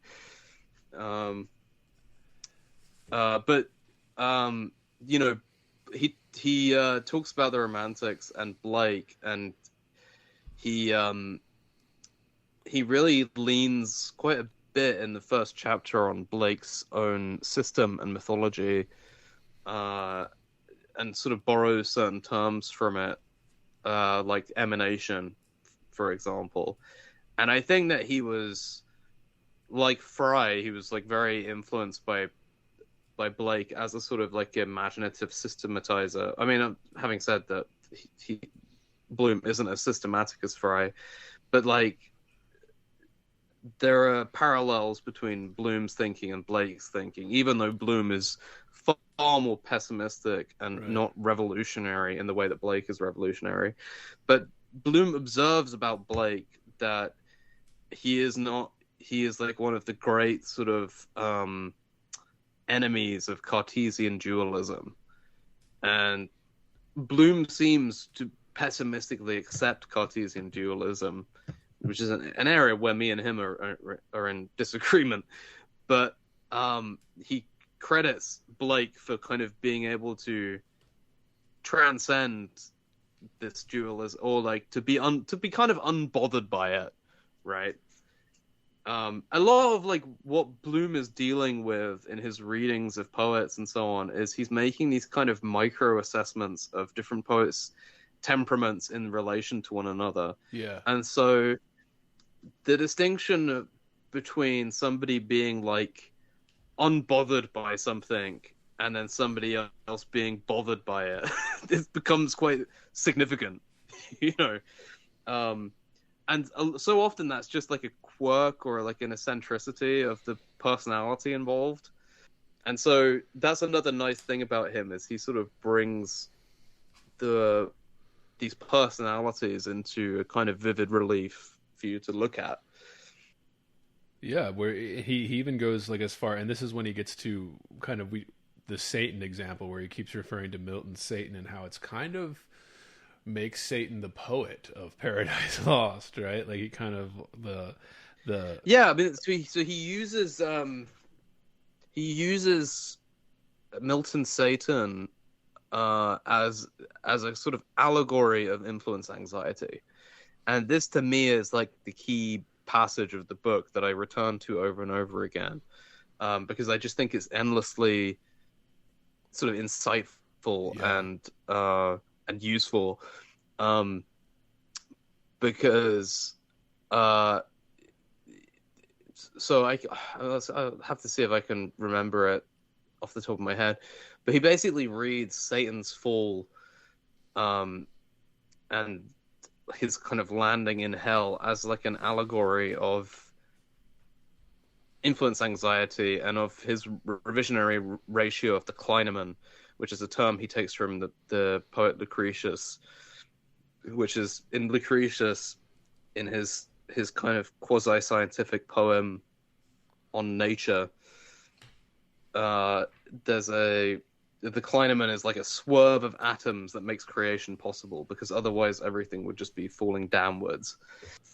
And so this falling downwards becomes kind of Satan's fall in his jealousy of God's creation, God being the prior poet, who in Bloom's reading is actually dead, even though he's not dead in the poem, in Paradise Lost, obviously.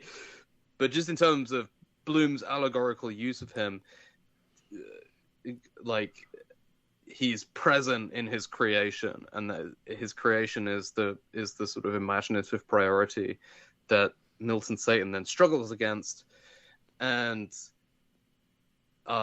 in his fall from heaven, the idea is that like he's kind of quoting Milton's lines where, you know, Satan talks about making a heaven out of hell, and this kind of thing. So it's like this idea of that, like the moment of that fall is a moment where Satan kind of creatively reinterprets his ejection from heaven as something that he was planning to do anyway. right. And then it's sort of like when he lands, he kind of creates hell, and he can kind of claim a sort of authorial credit over the creation of hell. And it's this, like, there's the line from Milton, you know, we were never not as we are now. And this is like Satan's cope, basically. You know, because look at Bloom's anxiety is like a theory of cope. It's like the cope theory of poetry. So Satan copes from being kicked out of heaven by going like, yeah, I meant to do this actually. And him doing that in midair as he's falling, going like, oh, I'm falling, I'm just going to swerve a little to the left. Yeah. You know, I'm really butchering this, but this is kind of the gist of it. Yeah. It's that swerve is how he kind of takes he manages to claim a certain you know, imaginative authority over his situation, right? Right. And it's really, really funny because you can kind of like uh, you can also use this to like allegorize all sorts of things, right? And it actually like if you ever read the which you probably haven't because why would you? But like I had to read it once for like a class, but Robin DiAngelo's White Fragility. No, I had graduated by the time that was the big Yeah, thing. like Yeah. these kind of like woke anti-racist Right. cosmology maps just completely perfectly onto this kind of allegorical narrative, Yeah. right? Um, Absolutely. because it's like it's basically like the basic of gist of white fragility is as a white. This is a weird digression, but just it will tie in. As a white person, you encounter the idea that you're racist and you're shattered out of this world of like white innocence, right? And so this is you. This is like you being ejected from the Garden of Eden or from Blake's Tharmas, which is this pastoral Eden world where there are no distinctions between anything. The fall from heaven. Yeah. It's the fall from heaven. Yeah, exactly. Right. And basically, as you're falling, it's like this fear of unconscious bias, right? Is kind of like a fear of influence anxiety. Right. Right. Yes. If you understand the world around you as a kind of epic poem, which is a sort of very Bloomian conceit, but this is the kind of irony as well of Bloom's position in the culture wars, because his own sort of defensiveness against like critical theory and post-structuralism and all of this kind of thing, like in a way, ironically, it's kind of like like the idea of white fragility is that, you know, white people get defensive when their racism is called out, Right. but there's no like agreed upon means by which to actually adjudicate whether or not somebody is actually doing something racist. So it's just this like endless recursive accusation, you know. The kind of coping from the fall. Yeah. Well, it's like Robin DiAngelo as an author creates the seminar space, the seminar which then dramatizes this fall over and over again. Right. Right. And so in doing that, she becomes like the imaginative author of the fall by reenacting it. This is like, I mean, maybe this sounds tortured to people. I don't know. It made sense to me. Who knows? I think it makes sense with the metaphor too that You know. Bloom uses, as like you said, as the allegory for this, where he says, even after the kind of example of Satan falling from heaven in Paradise Lost, he says, "For why do men write poems? To rally everything that remains, and not to sanctify nor propound." And I think that speaks to it, where it's like, if you are trying to sanctify, which is something that I think like a D'Angelo is doing with that, you know, you're not creating this common humanity or this poetry that kind of bleeds through everything. You're trying to do something else. Well, you know, Blake talks about like mystery with a capital M, right? Which was part of his kind of critique of what he called druidry. When basically it's almost like a proto-Gerardian critique of human sacrifice as like an institution, where he talks about how like the god of the druids is a specter of the druid's own authority, and by specter he means like a mystification. And so you have this situation where it's like everybody worships this one tree, and then the druids go, yeah, we need to sacrifice your daughter because the tree totally told us to do that, you know. And then, you know, you're like the god, you have to go, oh, I guess here's my daughter for you to sacrifice. Right. Or whatever, right? And you know, it almost kind of like he's almost a precursor to like Marx's theory of alienation, because it's sort of he's talking about like a alienation from the like imaginative production of these like godly figures that everybody worships, which are actually just created by these priests, these druids. And if you realize that they're human creations, then you would see that the priest's authority doesn't rest on anything real, right? And for somebody like Robin DiAngelo, like black consciousness, the consciousness of black people is kind of like a mystery that she is acting as like a druid towards. Right. You know, if that makes sense, because like when there's this like, you know, this fall from white racial innocence and you're like descending downwards, what happens in that sort of like traumatic moment of splitting is you experience a loss of imaginative authority, and as you recede from it, it remains within the kind of other with the capital O, which is the same like black consciousness. And so your imaginative authority, you experience the illusion of that. It feels real, but it's not. You experience the illusion of that being stuck within that like that other as you fall away from it, right? And so you experience a kind of like imaginative degeneration, or like a diminishing of imaginative powers.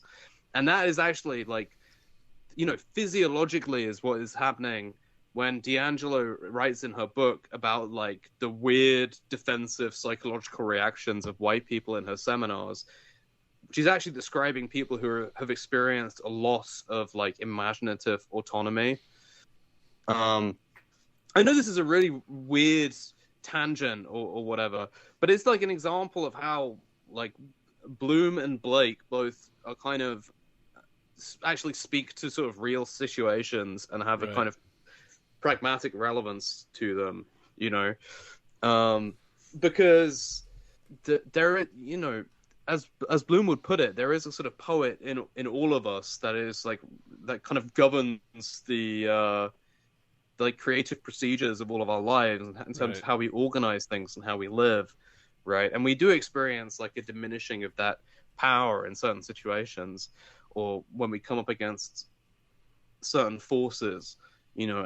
And Bloom is like, he's an excellent theorist of those kinds of situations, you know.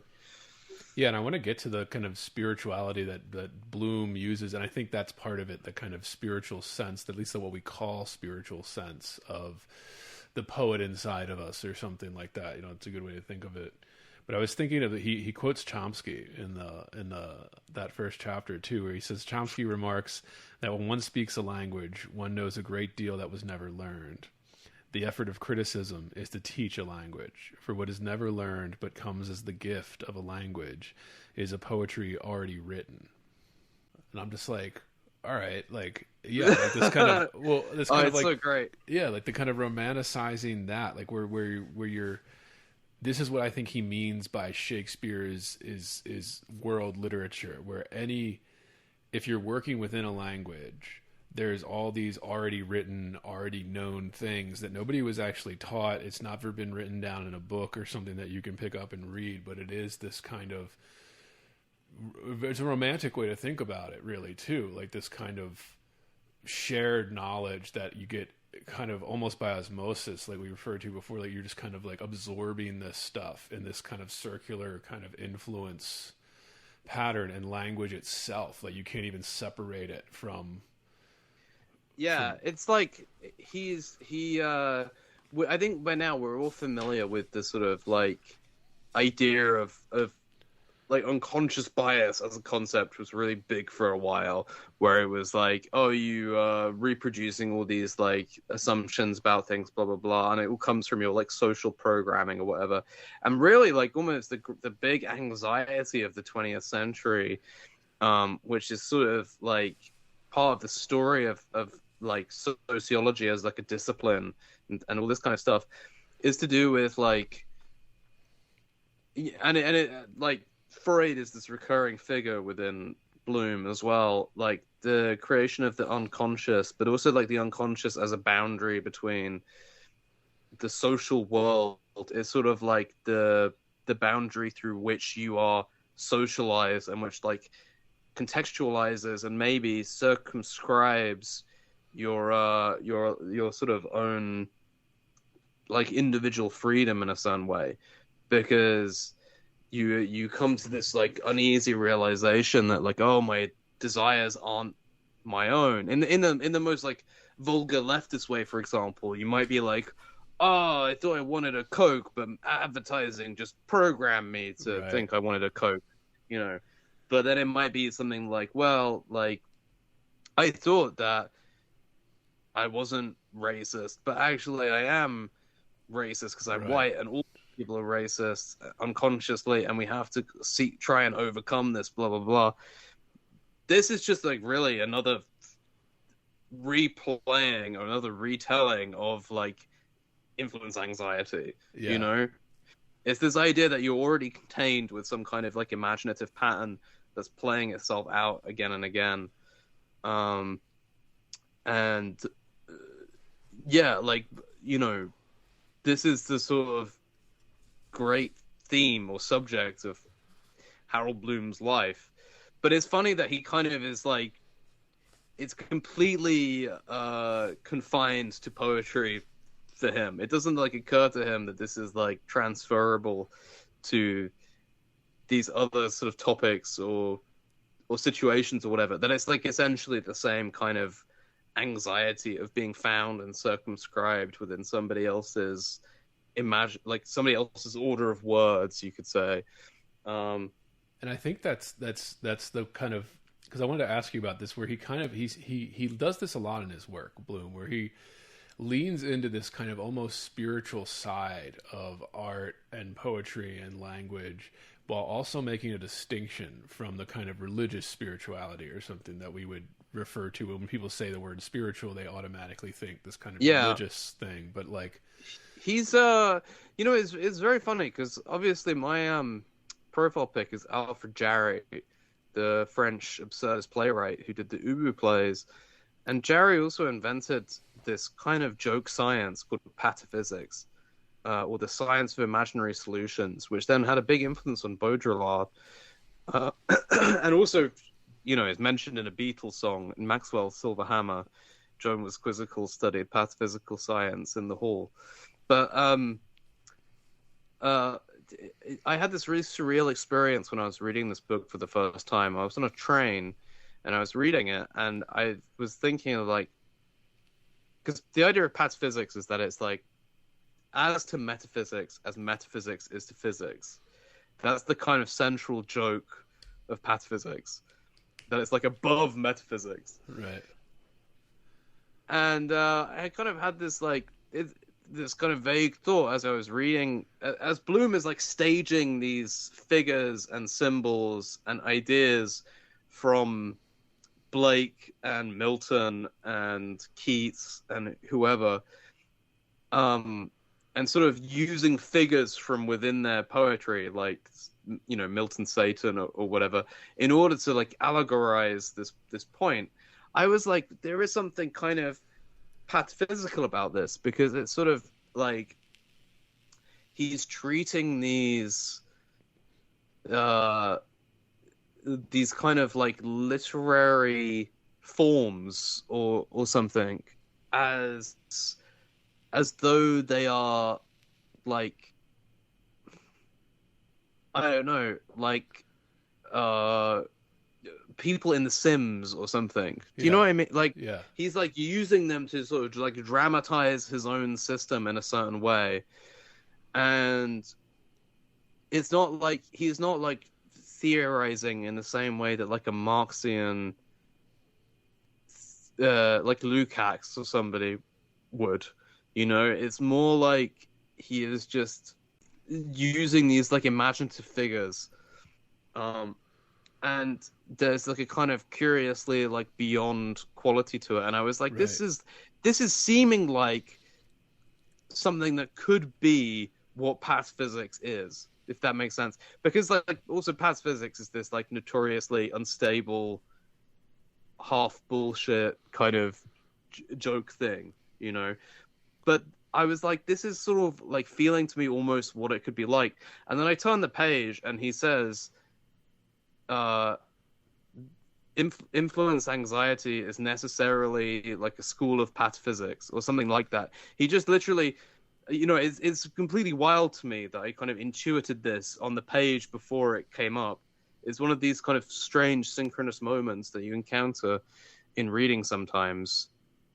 So, you know, speaking to the sort of spirituality of Bloom, like he is in this deeply imaginative light. I'm overusing the word imaginative, but it's like it's so appropriate with him because, you know, this was his life, like, Yeah. and then in terms of his like religious views, he's like fascinated by religion, and he writes all these books like The American Religion and Omens of the Millennium, where he is basically doing kind of literary criticism on the sort of spiritual or like the cosmologies of Mormonism and Jehovah's Witnesses, and he gets really into like angelology and all of this kind of stuff, but he's kind of like reading it as though these things were poetic texts, and he's like almost evaluating them like aesthetically. Right. And the question of like whether they're good institutionally or politically or whatever, he doesn't like most of them in those terms. But he's such a sort of like true cell, like I love literature and cosmology for their own sake, that he devotes all of this time and attention to them. And then on top of that, he's also just kind of like spiritually pessimistic. And you know, I mean, I'm like religious myself, and I'm basically in agreement with Blake about everything. But Bloom is so sort of like he really doesn't kind of see a way out. There's a strange sense in which he is a kind of odd materialist, not like a Marxist one, but he puts it in the same realm as like Shakespeare, whereas like this will exists as like a world literature, like all of these different kind of religious texts are the same type of thing as Shakespeare in his eyes, you know, of like influencing Absolutely. Everybody around you, Yeah. and it influenced you in ways you don't even know. You even if you've never read these books, There's are influencing. A layer to Bloom where he's kind of like everything is cope spiritually, and so like he doesn't really see a way out. Like there's a kind of level to him where, you know, it's like all of this stuff is just. I mean, somebody may dispute this and say I'm misreading him. This is the impression I have, that like there is this kind of, all of this is this sort of distraction, and you know, ultimately there's like nothing for it. But in the meantime, I mean, part of what gives the idea of a canon such importance for him is the idea that we have like a limited amount of time to read before we die, and so we have to read only the best, which I don't know if is the most helpful notion, but it obviously motivated him very powerfully. But you know, it's like he has this kind of deep adoration for poetry and literature, but like it's not quite the same thing as a sort of sincere religious belief, Right. But it's sort of, you know, you're not wrong to say that it's spiritual. There's a kind of spirituality to it as well that is real, whatever that means. It's kind of, and he said it his whole career, where he said like reading to him is a spiritual exercise almost. And I think what he gets at with that is this kind of tapping into that Shakespearean level. influence, I guess he would call it, where the kind of learned languages, like he quoted Chomsky with this kind of you're picking up things from reading a book, even if it's not like some high canonized work. You're still picking up on that shared things that you never actually learned but are there, and you kind of, I don't know, I mean, if you recognize them instinctually or not, but it just, yeah, I don't know. He's just so alive to the kind of potentialities of reading and literature, and like he's sort of alive to all these weird little dynamics and ironies and things that go on, like the idea of learning things through kind of inheriting them in a language or whatever is exactly the kind of, like, you know, he was an admirer of Borges, who I've brought up a few times, and there's a lot in Bloom, just in passing, that is kind of to do with this like affection for like strange ironies of appreciation or language or whatever. I mean, that's also to do with this kind of push and pull relationship he has with so many different writers, where he finds like an observation they make useful but disturbing, or you know, he admires one thing about somebody but dislikes something else, and those things are kind of like, again, they're just held in this like magnetic stasis for him. He refers to it almost as like he calls it in the book, at least, like a practical criticism, where he says, I propose not another new poetics, but a wholly different practical criticism. Let us give up the failed enterprise of seeking to, quote, understand any single poem as an entity in itself. Oh, I'm so based. Yeah. Yeah, so I just on the timeline today, I've been arguing with people about the practice of understanding themes in film and TV. You've been fantastic about this the last few weeks here. The media literacy, because I think it's not unrelated to this idea of, or Bloom's idea of influence, and this kind of the practical criticism, and the kind of how he kind of feels that criticism has been hijacked by these kind of other things that are not as important. And I think media literacy is kind of the most contemporary form of something that maybe if Bloom were alive today and online, let's face it, he might be noticing something like that. This is also kind of how he's a materialist, because however like wacky his conceit that every poem is about another poem, and however much it relies on this kind of like imaginary plateau where all of the poets are arrayed side by side that he's carrying around in his head, he at the very least is still kind of like talking about the actual text of poems and reading them against one another, and sort of like letting them become kind of autonomous entities in their own right through the process of your reading them, which kind of enlivens them. But like, he's right to see quote unquote understanding as like a idealization or a mystification. Like,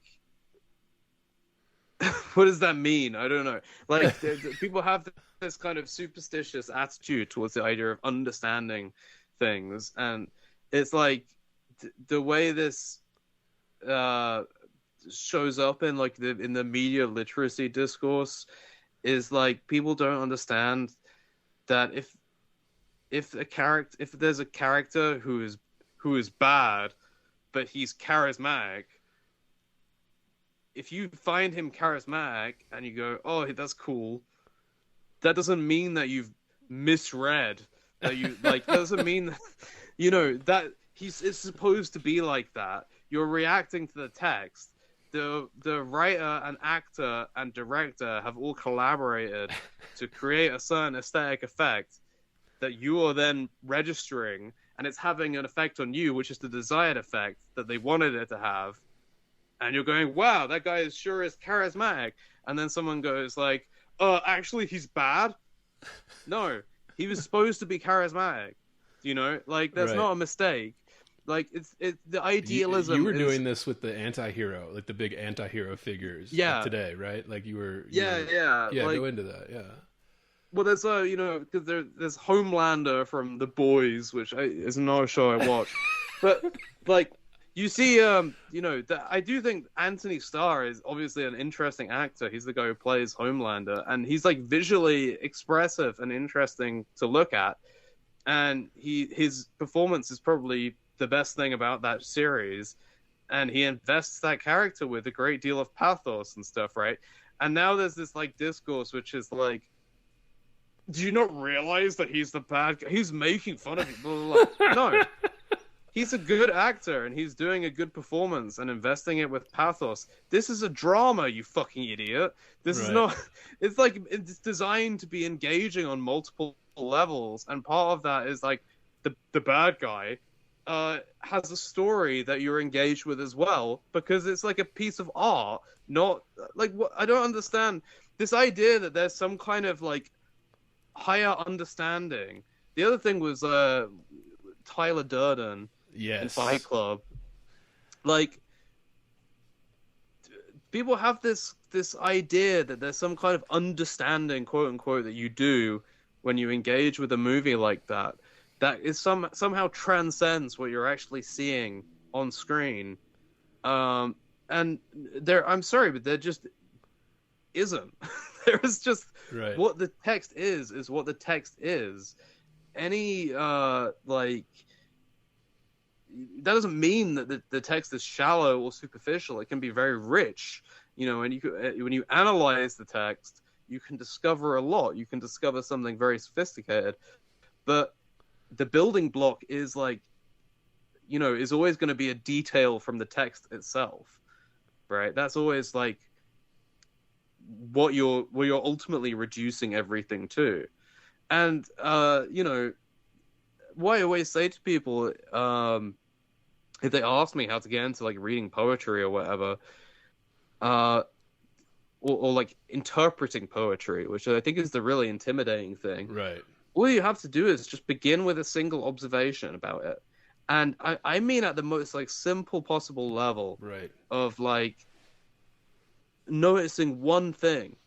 And then when you have that one thing in mind, you keep reading, and you see if anything that you're encountering as you continue to read chimes with that one thing. And then you're like building up a connection, right? And that is really just like pragmatically what reading poetry is actually like. It's not like you read it and then you just magically understand. I mean, using the word understanding casually, I assume that, for all intents and purposes, everybody listening to this speaks English. So we understand the same language. But, like, there's nothing mystical about understanding shit, and so, like, when people talk about, this thing is actually a satire with a capital S, well, maybe it is, and maybe it isn't a satire. I mean, I'm not saying that satire doesn't exist. Satire is real, but, like, what does that mean? What does it mean in that case? Right.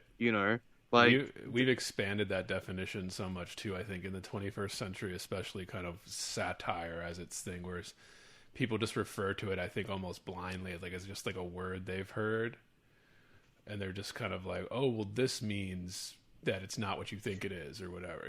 Like this means that it's doing something tricky if you're smart, if you're tuned into the secrets of what's actually going on. There's a guy who I'm mutuals with. I think his name is Felon.text or something like that. I probably got that slightly wrong, but like, he left me this comment the other day where he was saying like, these people have such impoverished language, and that's very astute. Yeah, because there's this sort of flatness to everything they say, where, like, they'll use the word satire, but it's not a living word in their speech.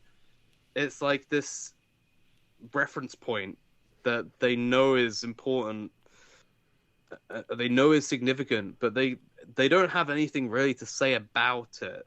Like the idea that like a movie is a satire is like the end of the thought. Right. That's like the full achievement of that observation. Yeah. It's like this thing is satire, and it's like, so what? Like, what is it actually saying about anything? Right. Like that's what a satire has to do. It's not just like enough to just be like, oh, it's okay. Like, what is it saying about anything? You know. Right. But it's a vulgar idea of what, like, you know, literary sophistication is. Yeah. Where it has to, like, whatever you think it is, it's not. It's something else that's like weirder and more complex than that. And no, like, the text is the text. The surface is the text. You begin with something that you can actually see and point to and describe, Right. not some like magical bullshit that's something else, you know. So like if a character is charismatic in a show, it's because they were designed to be that way, and that's part of the text. So when you're interpreting the show, you take that information into account because it's a deliberate choice by all of the people who've worked so hard to create that show. You know. Right.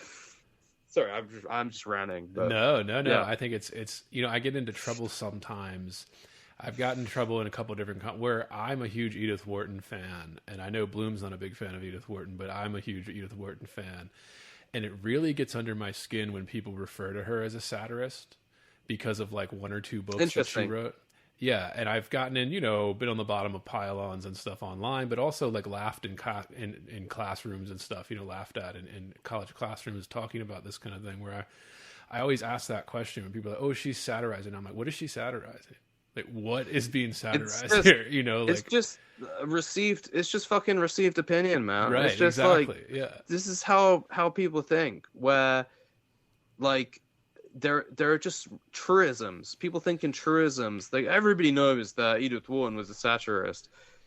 Well, I don't know that. I don't necessarily know that. It's like it implies that what she wrote, it shouldn't be taken seriously as a Yeah. drama. It implies Yeah, that yeah. it should be this joking thing. Whereas, like, when you read House of Mirth or something, I'm always just like, no, this is a Shakespearean level tragedy. Like, by the end of that story, like, you feel for this woman. And it's because of these kind of wealthy, superficial things people will point to and say they're satirizing. Look how stupid these wealthy people are. They're not as smart as me. Or they care about things that I don't care about. But, like, people retreat into these extremely comforting kind of like platitudes about what things mean because they don't like being confronted with like ambiguity or contradictions or ambivalence, right? And so like I love that. I love it when something makes me see something in a new way. But like if there's this kind of received opinion, oh, rich people are bad in some vague way. right. I'm not allowed to enjoy rich people. And then you read like a book that is about the sort of tragic drama involving the lives of rich people. You have a case of cognitive dissonance, you know, and you have a number of ways you can try and resolve that. You can go, I don't like Edith Wharton. She only writes about rich people. She Right. is evil capitalist or something. And she was rich, and yeah. Or if you want to rescue Edith Wharton and still allow, if you're enjoying the book, which maybe you are, you go, oh, she actually didn't like any of these. This is just Right. satire. She actually hates Right. these people. This is a thing, blah, blah, blah. And that just hardens into this kind of like received wisdom that is just circulated and repeated over and over again. Just like people learn opinions from Reddit, you know, like, and people are really like they can't believe it if you depart from these these kind of like canons of received opinion. They can't believe that you would. First of all, they think that you're prideful. They think that you're prideful for departing from them. They think, oh, you're so smart that you fucking know better than to accept this thing that we've all agreed on. And then they also think that you're like they think that you're being stupid because you don't know to like conceal your ignorance from other Right. people, right? Whereas they are concealing their ignorance, and they know that socially that's like, and strategically that's the best thing to do. So they think you're stupid for not like taking steps to conceal your. They don't get that you have like other interests and other concerns and priorities that are actually to do with speaking honestly about a a work of literature that you care about and admire and want to do justice to. And it is almost a defense of resentment, or to tie it into this kind of like, as Bloom would say, a defense about against over influence, where like where like when people are saying that, or they're like not concealing their ignorance, or they think that you're not concealing your ignorance by disagreeing or having a different thought, it's almost like a defensive reflex, like where they're just kind of reflex to that defensive position, whereas like, well, this, and I'm like, if you look at like people that were started calling somebody like Wharton as a satirist, that started happening in like the 60s, man. Like that started happening like, way after her death. It was like this kind of revisionism later on. Yeah, and like, it's not like this absolute truth that Right. everybody has discovered. It's contextual. It comes from a certain wave of fashionable opinion that became like canonized within a certain, like social strata. It's fine to depart from that kind of thing. It's good. It's healthy. It's like what actually keeps, like literature alive as a viable living thing. right. Is the way it affords new interpretations of it. And I think that I think it's really good to just dispel as much as possible when there's just this hardening of like received opinion around something, to actually like try and watch it seriously and honestly and see whether it actually accords with those things, and like just to use a example that's probably far beneath Mr. Bloom's kind of standards of taste, but something like Pulp Fiction. There's this like idea about Pulp Fiction. Oh, it's like postmodern parody. It's completely stylized. The characters are all really two-dimensional. You hear this all the time when people talk about Pulp Fiction. It's like literally the opposite of the truth. It's not true at all. It's wrong. It's actually just wrong. Right. Another example is, for a while, there was this idea of that. I mean, I'm sorry to bring it up because it's over discussed now, obviously. But in Starship Troopers, there was this idea that like, oh, the comet that crashes into Earth, that's fired by the bugs, was actually a false flag attack. This was a pure like glorified fan theory that was canonized by like the sort of discourse about that movie, and was repeated so often that when people watched this movie, they would like literally hallucinate that they had seen evidence that this was part of the actual text of the movie and not just like a dumb fucking fan interpretation. And this kind of thing happens all the time, Right. where it's not even that people like are just reciting a received opinion about something. It's like the received opinion actually like distorts their engagement. Yes. And they literally don't see what's in front of them. They can't see it because it doesn't align with this like received opinion they've been told. And so in a very real way, they're not actually watching the movie. They're not actually engaging with the story or whatever. It's actually an act of discipline, not with everything, but with when there is this like build-up of discourse about things, to like to just try and actually create the conditions for that kind of engagement, where you're able to actually honestly assess what you're seeing in front of you, Yes. what you're actually reading, So I haven't read Edith Wharton myself. I couldn't, adjudicate on who's right in that situation or whatever. But just on principle, it's like, and it seems I'd be inclined to be skeptical if somebody, because you can just see how much this like opinion rests on a kind of political kind of almost like not just that it's political, but also that it's like emotionally load bearing. yes, You know, like that it's like it's an important part of somebody's like psychological structure. right. That like, oh, I can't enjoy something if it has rich people in it. So So it makes you feel good about like you're in the proper place if you're against the petty problems of rich people that culminate in fictional drama. Yeah, like it's and it becomes about like reconciling the cognitive dissonance that the text like throws up for somebody, you know, that really happens a lot. I mean, I think again, to go back to something like the Perfume Nationalist, which we were talking at the beginning, something that Jack is really good at is seeing through those kinds of evasions and rationalizations that Yes. build up when people try and engage with a work of art.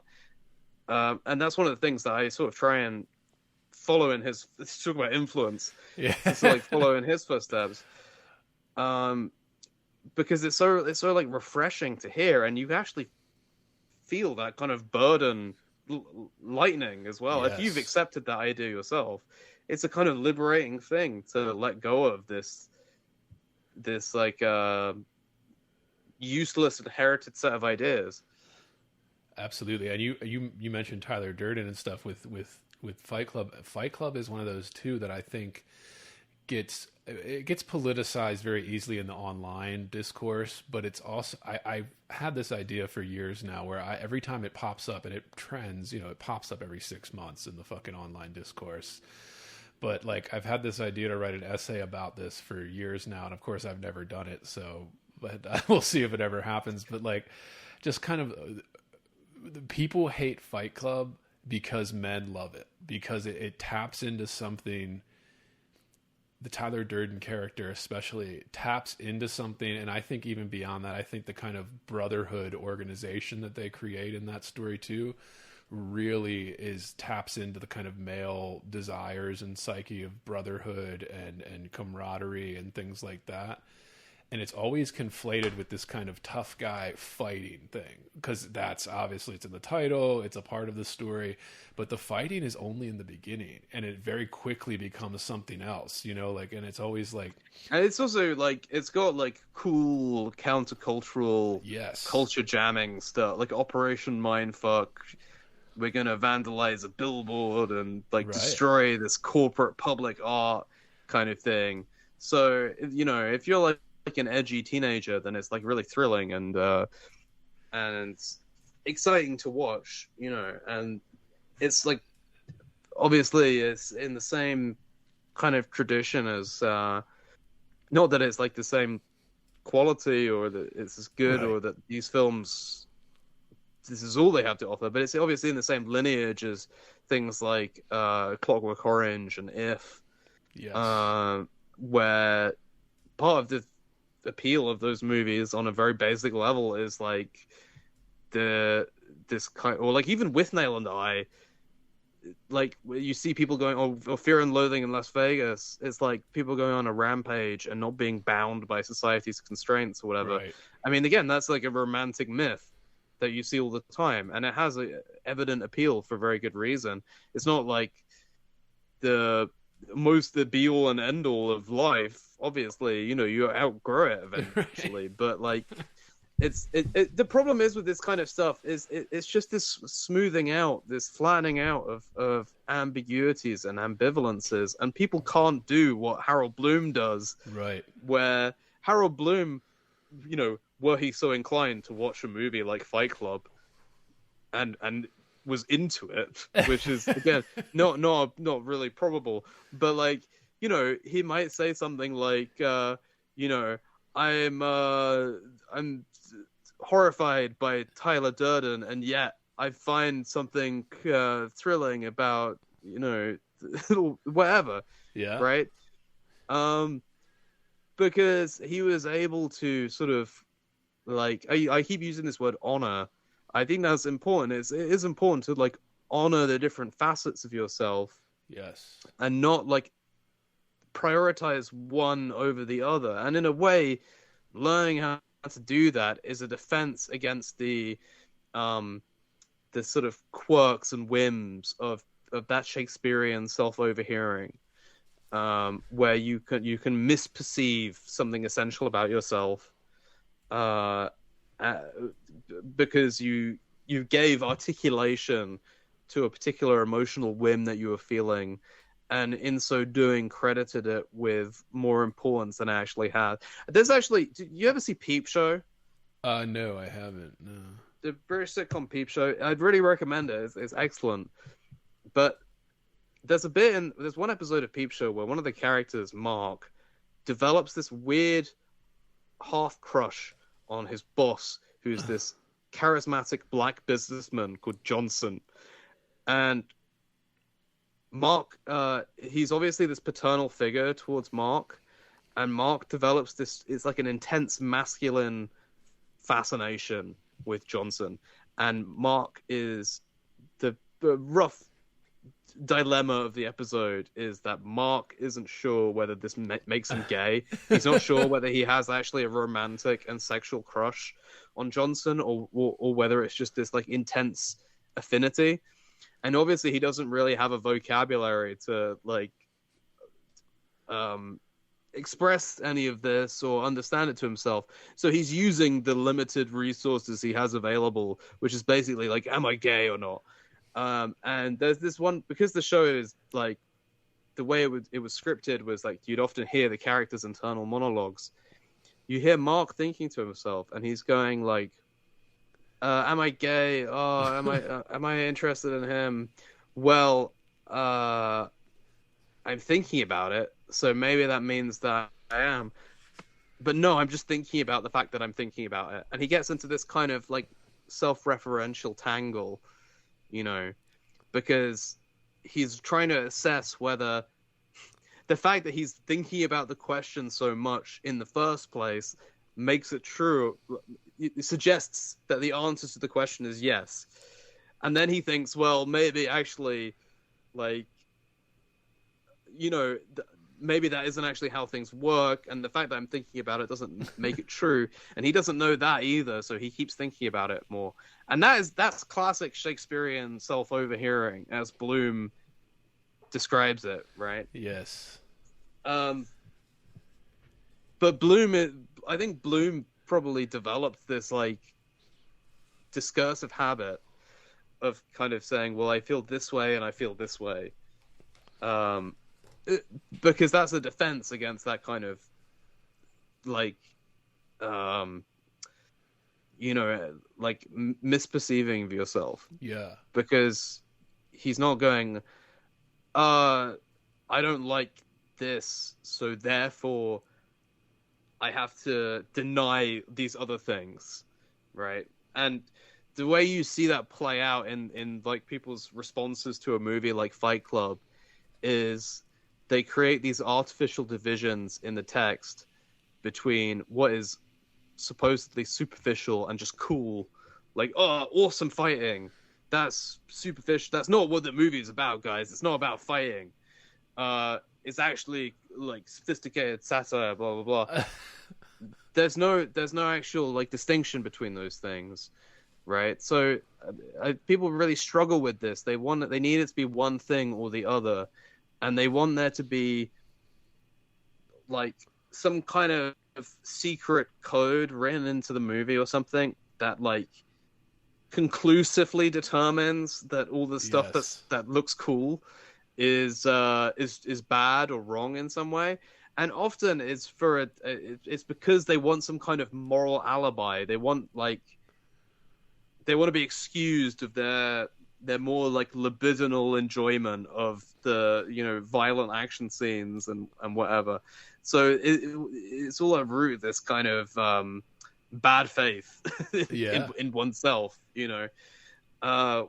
Whereas like, oh, you know, somebody said to me like, well, you know, the observation that Brad Pitt looks cool without a shirt isn't isn't interesting either. Well, yes, it is. In Fight Club, that's a significant thing. Again, that's why it's in the movie. That's why it's in the text, because he becomes a figure of charisma and a figure of power, right? And that is like significant. That's a significant stage in the telling of the story that the film is telling. And I'm thinking of this now that you bring that up with this kind of where we talked about at the very beginning, where it kind of wonder if Bloom wrote this because it was at a time in the 70s there when the hard sciences, or at least the approach to hard sciences, like was starting to creep in to literary study and other, even psychology. This was the time psychology was trying to be more of a hard science than it was originally, like with replication and doing studies instead of kind of the Freudian deep thinking and observation. It became more of this kind of hard science style of experimenting and then seeing what works and what doesn't, and then that's like, and I think this is where Bloom kind of laments, I think later in his career, is that like it didn't catch on, and we did actually go into this realm of treating the humanities and something like the study of literature, which is much broader than any of these. It can't be encapsulated by the hard sciences, or at least the approach to study like we do in the hard sciences. It needs to be broader, but people like that comfort of, no, this is the answer. No, this is satire because of this secret rule. Yeah.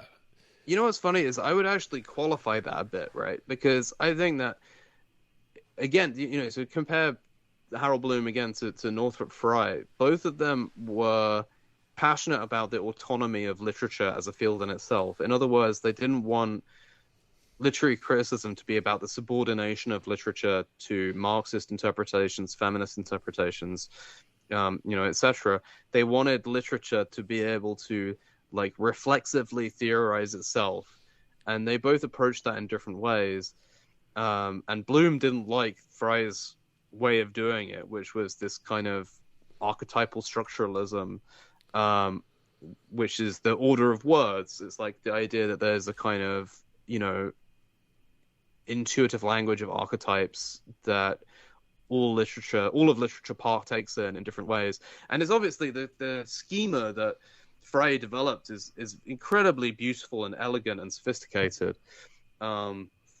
It's far more sophisticated than the kind of stuff that Jordan Peterson talks about, for example. Right.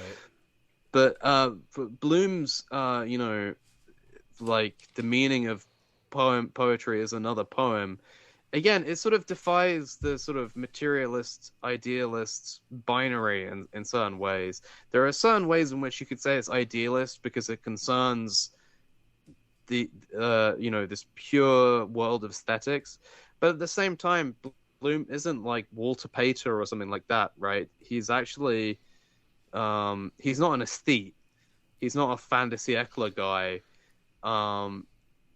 He's deeply sort of emotionally sympathetic to the romantics and has an intense sympathy for romantic humanism and for their sort of sensibilities, but he's not quite a romantic either, I wouldn't say. Right. Like, but he does want to be kind of like rigorous in a way. Like, yes. Again, because he talks about de-idealizing, and he wants to begin from tangibles, from tangible observations about poems read against other poems, using poetry as this kind of base level of matter, as a kind of medium that he's working in. Right.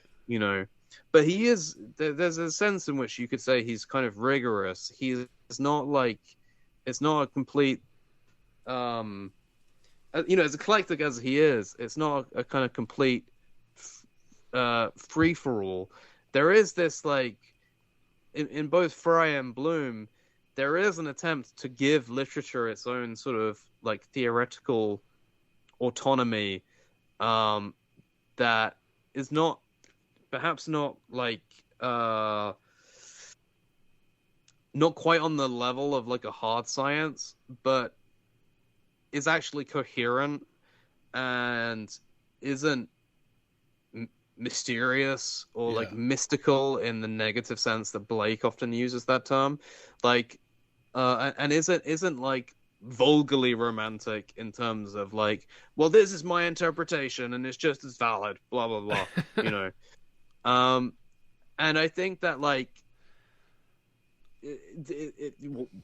if on the other hand, looking at these kinds of you know, media literacy discourse, or whatever, it's actually like this just, it's very like Eurozenic, you know. It's the kind of this idea of like common wisdom, common knowledge. Like everybody knows that such and such is a satire. Everybody knows that Edith Wharton was, and it's the idea that these things are like a horizon of critical imagination. You can't actually think beyond them. If you do, then that you're like objectively wrong. And at this stage, I think you have to see the rise of like the media literacy discourse in the context of the simultaneous rise of like misinformation and disinformation studies departments at universities. And you have to see like to the extent that there actually are like media literacy courses or whatever, they are they're you know, workshops training you in a particular hermeneutic that is modeled after sort of like disinformation awareness courses or drives or whatever, where it's all about like not you know, not being supposedly bamboozled by the evil disinformation, like the Russians or whoever, right? And then just kind of transplanting this to like the world of aesthetics, the world of literature or movies or whatever. And the idea that there's this kind of, you'd create this standardized canon of interpretations that are accepted and also like highly morally charged. Yes. And you know, and I think almost like a new frontier of consumerism that we're seeing develop with shows like The Boys is where it's not enough that it's just like this slop that everybody is consuming. Like it has to be like dignified in some way, and the way they dignify it is like you can actually win at interpreting now, and you can lose. And there are the attitudes of showrunners to their audiences now is that there's like a cool audience who win, and then an evil audience who don't understand the show is mocking them. They're being bamboozled, and are being bamboozled. And it's also like the show is weirdly antagonistic towards that portion of its audience now, this like hypothetical bad audience. And then like there's the meta spectacle which goes beyond the text of the show itself, but is also just fictional, is completely fictional, where it's like the good audience, you know, as a sort of self-elected community enjoy the spectacle of the show like metatextually attacking the bad audience, and that drama, that mythological narrative where they're enjoying the spectacle of the show attacking the bad audience is actually the primary text, and the show itself is just like a kind of bunch of bullshit that needs to happen to justify that, to like support that structurally. You know, there's going to be more and more of that kind of thing now, you know. And I think it's partly the result of how things like Twitter have eroded the boundary between artist and audience. Yes. And it's created this like weird equality that I think people don't know how to acclimatize to, where like this happened a lot in, you know, back in Gamergate days, where especially when it leaked into comics and comics went woke, you would get like, because all the comic book writers are on Twitter, and they'd be arguing with the alt-right trolls, and then what the comic book writer would do is they'd be all upset and seething, and they'd go and write a comic where like Storm from the X-Men or Wonder Woman or something beats up a guy, but the guy is like saying the same things that the Twitter troll was saying in the argument. And then Storm is like, or Wonder Woman, whoever is going, you're mansplaining, blah, blah, blah. That's actually offensive, blah, while beating the guy up. And it's like, the the comic is just like a strange power fantasy dramatization of the argument that's already taken place in real life. So the actual content is the Twitter argument, Right. and the comic is just this weird after product. The comic basically is just like an allegory. You know, it's like an allegory of fights that somebody's having on Twitter. I want to say that, like, because how I often think about this, and I think it's an important thing to think about it, and there's only a few people that are actually taking this leap, because as much as social media has consumed everyday life for almost everybody, it's still considered like taboo to take it seriously, right? Even though it's one of the most serious, most consequential things, especially not as bad now, but for about 10 years there, you were getting canceled for things and all of that. You know, cancel culture is a product of that. But I was thinking, like, because everything occurs through social media, and people always laugh when I say this, but like that the reason that social media has such an effect on the real world is because everybody is on it. So all of these writers for these shows, all of these journalists at the New York Times, they're checking it every morning as soon as they wake up, like everybody else who's addicted to it. Okay. You know, like that's what they're doing. Yeah. And it kind of consumes the way we interact. Like it almost kind of frames everything as this kind of debate thing, particularly Twitter, kind of like the debate back and forth platform, where it's like, it frames it as you have to win the argument. And then that transcends kind of, or in Bloom's influences, right, everybody to start writing a creative project in the same sense as if you're arguing with someone, even if it's imagined, or like you said, there's like 10 people that were in your comments, you know? What's really weird now is that everybody has just it's been just agreed upon by everybody now that there are just certain like vaguely kind of subcultural groups that everybody hates. Like everybody hates, and it's okay to hate them, and it's like mainstream.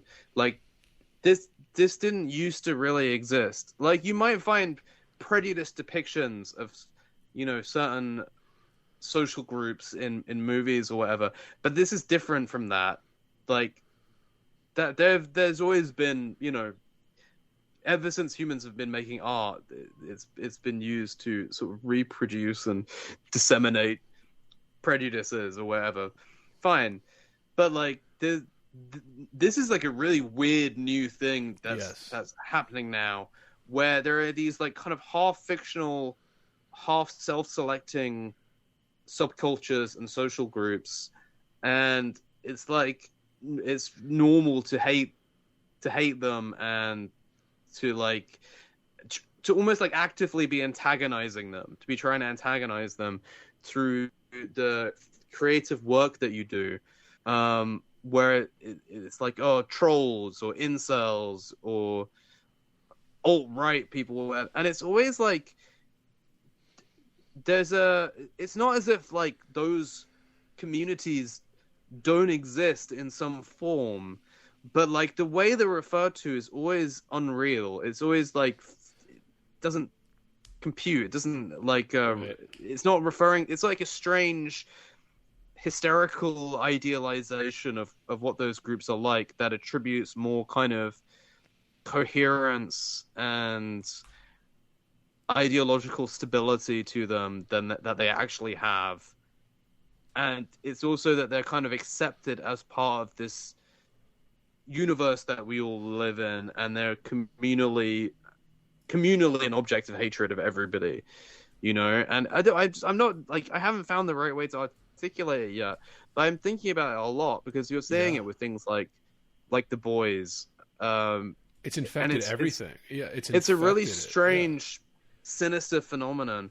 Things didn't used to be like antagonistic in this way, and you know, across the, you know, latter half of the 20th century, as like popular media got more sort of like deconstructive and self-aware in certain ways, you know, we were introduced to like this kind of like self-critical turn in media, and things like Watchmen were a part of that, maybe, where it's like, oh, we're going to critically reflect on superheroes as a sort of cultural presence, and as that develops, you get these ideas of like, well, this sci-fi series is going to critique the audience's assumptions about what a sci-fi series should be, or this novel is going to make you aware of tropes in the screamification of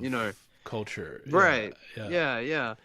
And but at least with something like Watchmen, there's like just through the sophistication of that work, it's treating the reader with a level of respect, where it's like assuming that they're up to the hermeneutic challenge of reading this book and being able to decipher it, and so there's like this level of like, I think you're up to this challenge, and it's like writers have like inherited that trick, but only as a form of spectacle. They're like entranced by the spectacle of like the writer criticizing the audience through the fucking comic book arc or whatever. But it's like the question remains, well, is this actually good writing? And does the fucking writer know anything more than their audience in the first place? And what authority are they, like, because most of this shit is just absolutely asinine. It's just this, I mean, this is also the problem. Like, you can kind of see this general decline in books, movies, TV, all of this kind of stuff, because people have no fucking idea how anybody lives anymore. It's become an ungraspable subject, and none of it has any sense of like reality principle to it anymore. It's just completely sort of like unreal. It really is. It's like layers and layers of simulacrum. It's and it's kind of burying. There's a strange dislocation and disjointedness to everything. Everything just sounds fake and stagey, and not in a deliberately artificial way, but like just in a, like, everything is written from this basic lack of familiarity with human beings. and writers trying to speculatively imagine what people are like, and they, like, if you, another like garbage movie, but like the Roadhouse remake. Oh, I did watch it. Yeah, is which is the, you could just, a movie you could put on whatever. But, like, I'm not accusing it of being woke or something, but like there's an uncanniness to that movie that you see in a lot of texts now, where everything is like speculative because it's not grounded in anything real. And it's like, abstractly, we can envision a bar in a location with people inhabiting it, but it's like, it's not it's not real. It's just not fucking real. It's like there's just some kind of unreality to it that's palpable. You could feel that with it too, like the Roadhouse remake specifically, where I was somebody who was a fan of the original, and just they made it a joke. Like, they made it almost like it was like a fucking comedy now, instead of like the kind of Swayze kicking ass and taking names, like that was the whole movie. And now it's like this meta joke about how I don't know. I mean, it felt off. There was something about it that just felt so, like you said, unreal. The level of like kind of cultural dementia that is just infused into everything. Like, where in the original Roadhouse, there's a bit where the bad guy of that movie has just destroyed a bunch of people's property because he's like untouchable, and everybody in the bar is super bummed out because of their, being oppressed by this guy. And he comes in and he is like lording it over all of them, and kind of bullying them, and everybody's really hushed and quiet because they have no power to defend themselves against him. And he goes, what the fuck does he say? Like, well, can you remember the line? It's like, Where he said something about how he built this town, like this. No, he says it's like a something in here, but I can't remember the thing that he compares it to. It's like, because it's so also hushed, and everybody's being quiet, and they include that same line in the remake, but it has no reason to be said beyond the fact that it's just referring back to the original. But also, it's like, when he says it in the remake, the bar is like empty, so it's like, in the original, he's observing that it's quiet because he's entered, and it's like a thing because he knows that he's like intimidated them all into silence, and so he's kind of mocking them by saying I think he says something, it's like a cemetery in here or something, right? In this remake, the guy says it, and it's just an observation that's true about the bar that he's in, because there's nobody in there. It's Right. like, it's like a cemetery in here. And you're like, oh yeah, why is the bar in this movie weirdly empty when the whole movie supposedly revolves around it? Like, it's just... Anyway, it's... all these henchmen in the Florida Keys, that was a big one for me in that remake, where I was just like, I don't know about how much gang activity is going on in the Florida Keys. the Florida Keys... Why was it said? That's what I was saying. It's a location. Yeah. You can set something there. It's a place. Why not set it? It's just it's crazy, yeah. But I think it points to it that is an example, and it's small, it's subtle even, but it's just of what we've been living through, and I think why somebody like Bloom is still so important and so read and revered, because when we're trying to, how do we push against that? Like, how do we figure out a way to make it seem as foolish as it actually is? I think we have to go back to things like Bloom and all of that. But I wanted to ask you, since I have a Brit on the pod, where that one section where Bloom talks about British versus American poets, where he says, it seems true that British poets swerve from their precursors, while American poets labor rather to complete their fathers. The British are more genuinely revisionist of one another, but we, or at least most of our post-Emersonian poets, tend to see our fathers as not having dared enough. What do you make of that as a Brit? Yeah, I mean, I think I don't know necessarily how it like pertains towards the British character, but I mean, I think that the drama of like American poetry as this sort of struggle for self-definition, and this struggle for kind of cultural confidence. I remember I wrote an essay at uni about William Collis Williams, and Ezra Pound's idea of like make it new, and Pound had this kind of he had if I recall, not so great feelings about his sort of geographical context. Like, he wasn't really happy about being a sort of American poet. Even though he was a lot of the modernists, great why they American were poet. All going to Europe, because I mean, Eliot, Eliot doesn't register to the average person as an American poet. It's kind of counterintuitive.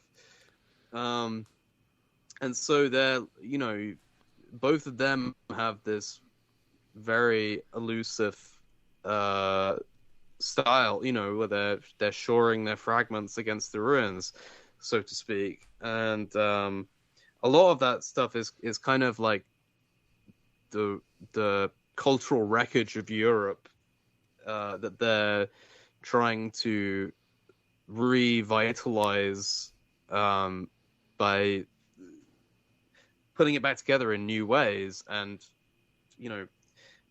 like reconnecting this circuit so it lights up again. But they're sort of for them, Europe is kind of the the place of poetry, whereas the US is like this kind of wasteland. No pun intended. Yeah. And I think that there's always been this kind of like, I'm speaking kind of broadly, I'm generalizing, but I think with American poets, there's always been this like drive towards self-definition. I mean, it's also why, there's this phrase that everybody knows, which is the great American novel. Like, nobody talks about the great British novel because it's recognized that like George Eliot and Dickens were great novelists, or that, Daniel Defoe was a great novelist going further back. Like, it was more of a significant thing for Americans because there was this like degree of kind of cultural self-consciousness. Yeah. Because the country itself was so much a active and self-conscious work of imagination. I think that as much as I admire Pound and Eliot, and I really do, like, I'm very moved by the sort of like American drama of self-definition, and you see that in William Carlos Williams and John Dos Passos, and earlier than them as well. People like Walt Whitman, Right. And Emerson as well. Yeah. So yeah, I think he's essentially kind of correct about that, because I think that the American poets have had this kind of like, it's a very a Bloomian. I don't know if it's an influence anxiety. It probably is, but like this kind of, did they go far enough? It's like a uncertainty that's built to some degree into the founding of the country. And I don't mean that as a criticism. I think it's just a sort of poignant fact. Right. But it is part of the drama, the ongoing drama of it, that there's this uneasy self-awareness of the sort of artifice of the country relative to other nations. And the way that it has affected poetry historically, I think, is this kind of checking and rechecking of poetic forefathers, to kind of like see if they stand up to the country, if that makes sense. Yeah. If they're sort of like worthy of it, because their stature as forefathers has a more troubled or like fraught significance, because it's just a newer country. It's like a fresher country. So And Bloom has often said that like American literature didn't even really get started until like Whitman and Dickinson and kind of like the mid kind of 1800s. And when you think about it, like I think up until very recently, it was just common to talk about, for lack of a better term, we'll say cultural differences, or these minor cultural things that affect the art and the output of an artist, how you were living every day, how the culture works when you're going out and stuff. And it just kind of, it used to be very accepted that was a part of the study of literature. Whereas now it's this attempt that we've been talking about this whole time to flatten that and be like, oh, there's no difference. Like, oh, there's nothing that's like, we're all just humans in this kind of world, which is true. But it's also like, but then when we're getting into the criticism side, the really kind of tiny details, it's like things like that do matter. And you think even like when you talk about the Romantic poets, I mean, I think the British Romantics were much better than the American Romantics, like in terms of, and I think it does have to do with the fact that they're from a long, rich lineage. By the time we got to the Romantics over in the UK, it was so much more history behind it than the kind of Romantics over in the US were almost kind of copying like the British Romantics for like, I've never been a huge fan of like Emerson necessarily, but like the kind of, I don't know where I'm going with that, but I just, something that I think is not, or it's almost like taboo to mention sometimes, like especially now with the kind of canon expansion, we're obsessed with getting these kind of like writers and putting them into the canon that are like, I don't know, like African writers or something, or like Chinese writers or whatever, and it's like, yeah, but like, is that the same thing? You know, like, is that not a different canon? You know, like a different ethos that it came out of? You know, I think that, well, my impression is that people just don't like the idea of the canon in the first place. yeah, that's But true. but as far as I'm concerned, it's like a material reality. Right. You know, like the canonization of certain works. That's not to say it couldn't change or develop or grow. And you can make all kinds of critiques of how this or that particular work. I mean, this is where I'm very sympathetic to Bloom when he's like saying, "Oh, you know, the court didn't write Shakespeare or whatever," or Right. you know, this he uses the phrase "social energies." They're like the social energies of you know, Renaissance England didn't write this or that. Yeah, like the canon though is a, you know, it's like a historically revealed thing that's come down to us. So you can turn away from it, but it's still there. It doesn't go away just because you've stopped looking. You know, it's still there as this like edifice of civilization and culture that you can choose to engage with or not. So then the question is, are you gonna humble yourself before it, or are you gonna be a insecure little bitch like Satan and be like, no, I'm not gonna do that. I'm cooler. I'm better on my own. I'm gonna do my own thing. And it's like, well, you can do that. Good luck. You know, we'll see what you produce. And if it's as good as the accumulated works of the KGV, Shakespeare, Milton, Blake, Shelley, Keats, Wordsworth, you know, Jane Austen or whoever, we'll see who produces something better. Like, yeah. But you know, it is a pitiable thing. It's a sad thing when, you know, when someone encounters strength and it humbles them, or it should humble them. They respond with defensiveness and insecurity, and rationalize and try and then rationalize their turning away from it as something that can kind of save their own strength or autonomy in some way. And I don't know if this isn't, you know, this isn't quite Bloom's diagnosis, because the whole influence anxiety thing is such a fraught question. But for me, it's like a, you know, it's maybe like an opposite view to Bloom. But Rilke has that poem about Jacob struggling with the angel that I can't quote because I haven't learned off the top of my head, and there are a million different translations from the German and some aren't as good as others. But you know, it has that line about like being defeated by progressively greater men. I think about that a lot. You know, I feel like I've been defeated by many greater men in my Twitter career. You know, and you know, there's a sort of there's an honor to that. There's an honor to being defeated. You should strive to be defeated by things. You know, you should strive to be defeated by great works of literature and to be kind of humbled by them, because you know, what actually happens with like the Robin DiAngelos of this world, with the Milton Satan, is they become kind of like they build their own world, but it's like it's a circumscribed world.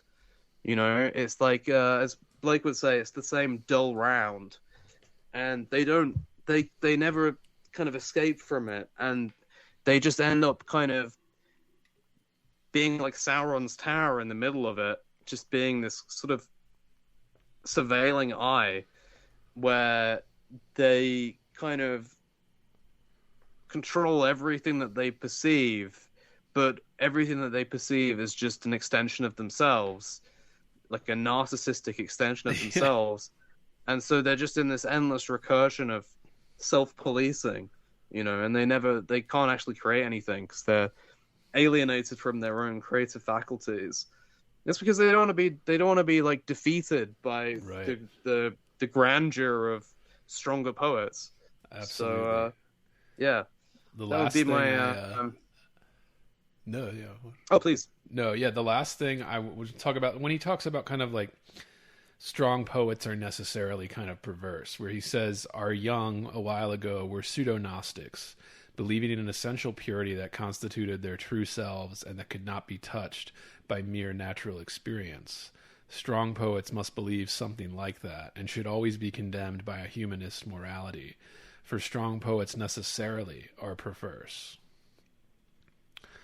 And I just want to, like, yeah, your thoughts on that, or what Bloom is kind of, I think it kind of does sum up this kind of like,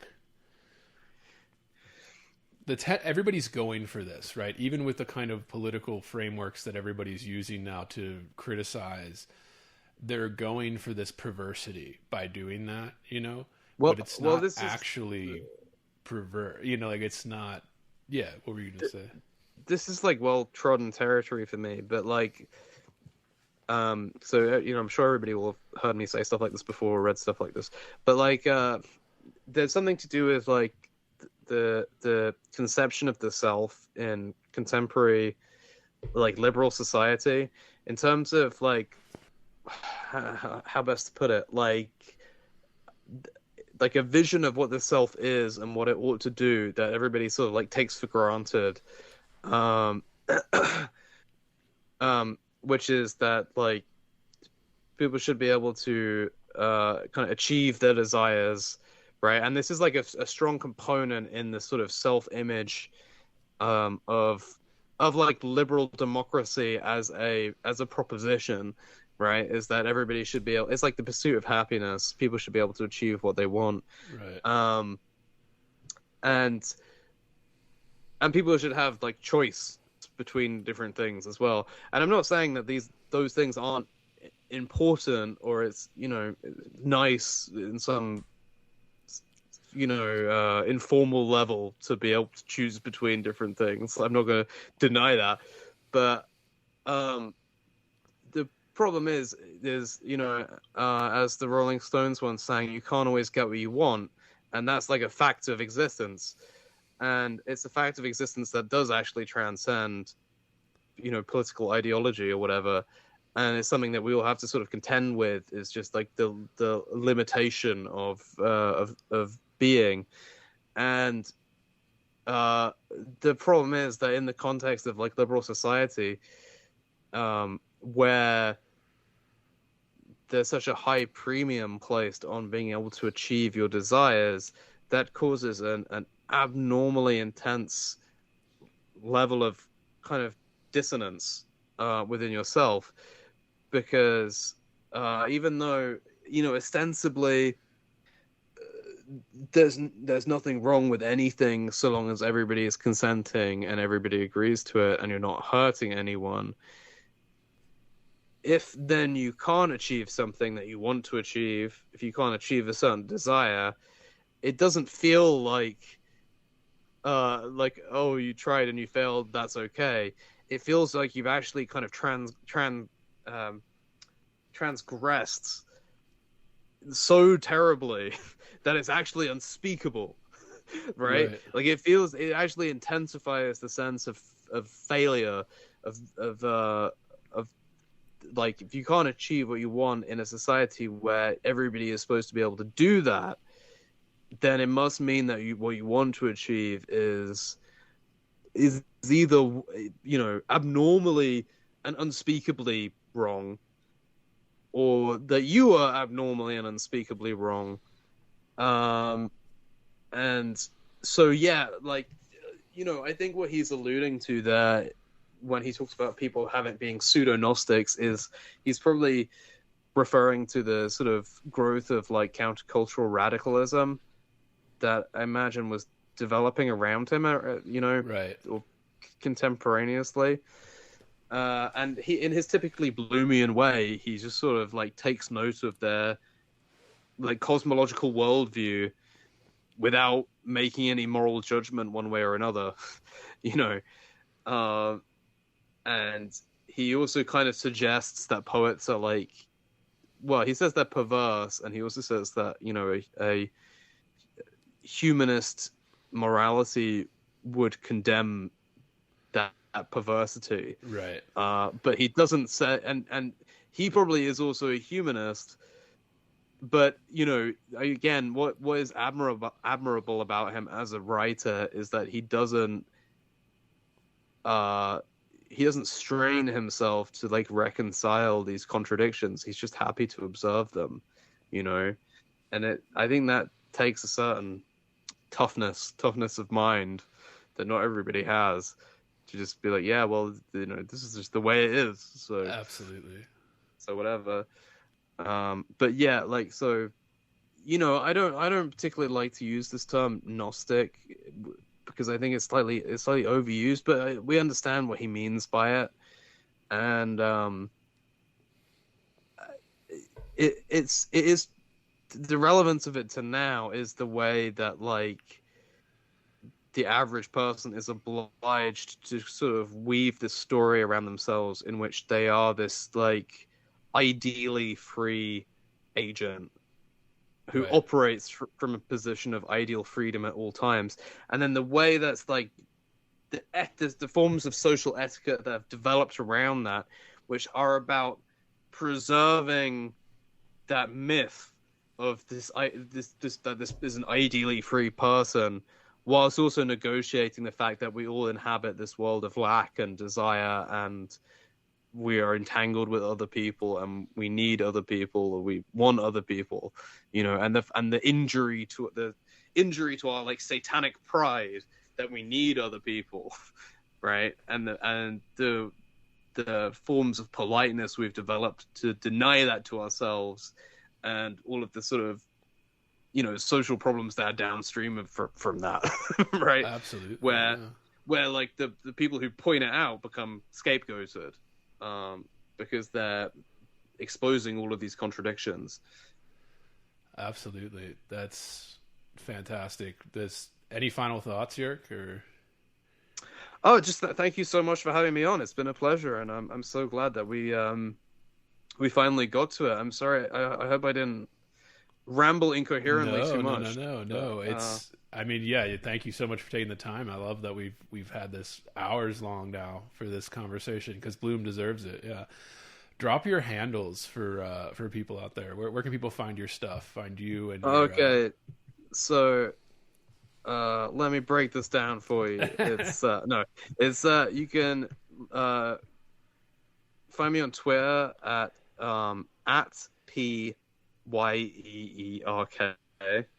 It's probably simpler if I just read out the letters.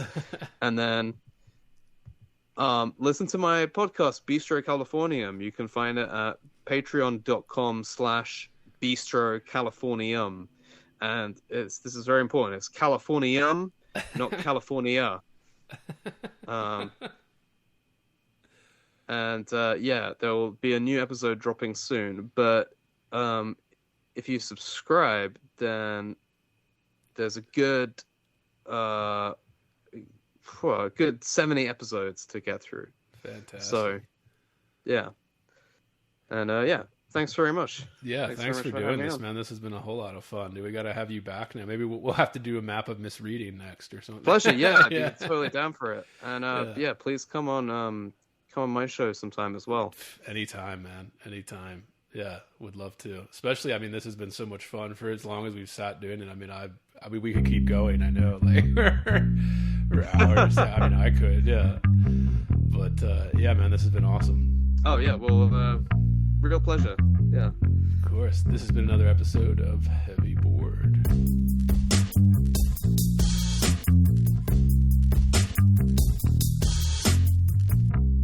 Heavy. Bored. Heavy. I am heavy bored. I may say that the male is entirely hostile. You know, Resources. life, friends, is boring. We must not say so.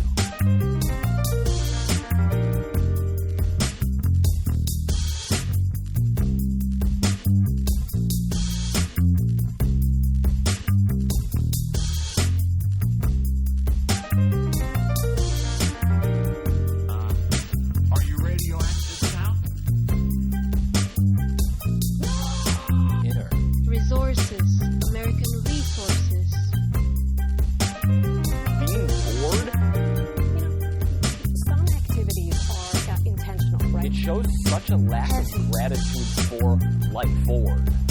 I aspire to boredom, I should say. Bored. Heavy. I am heavy. Bored. Has you the night sweats and the day sweats, pal?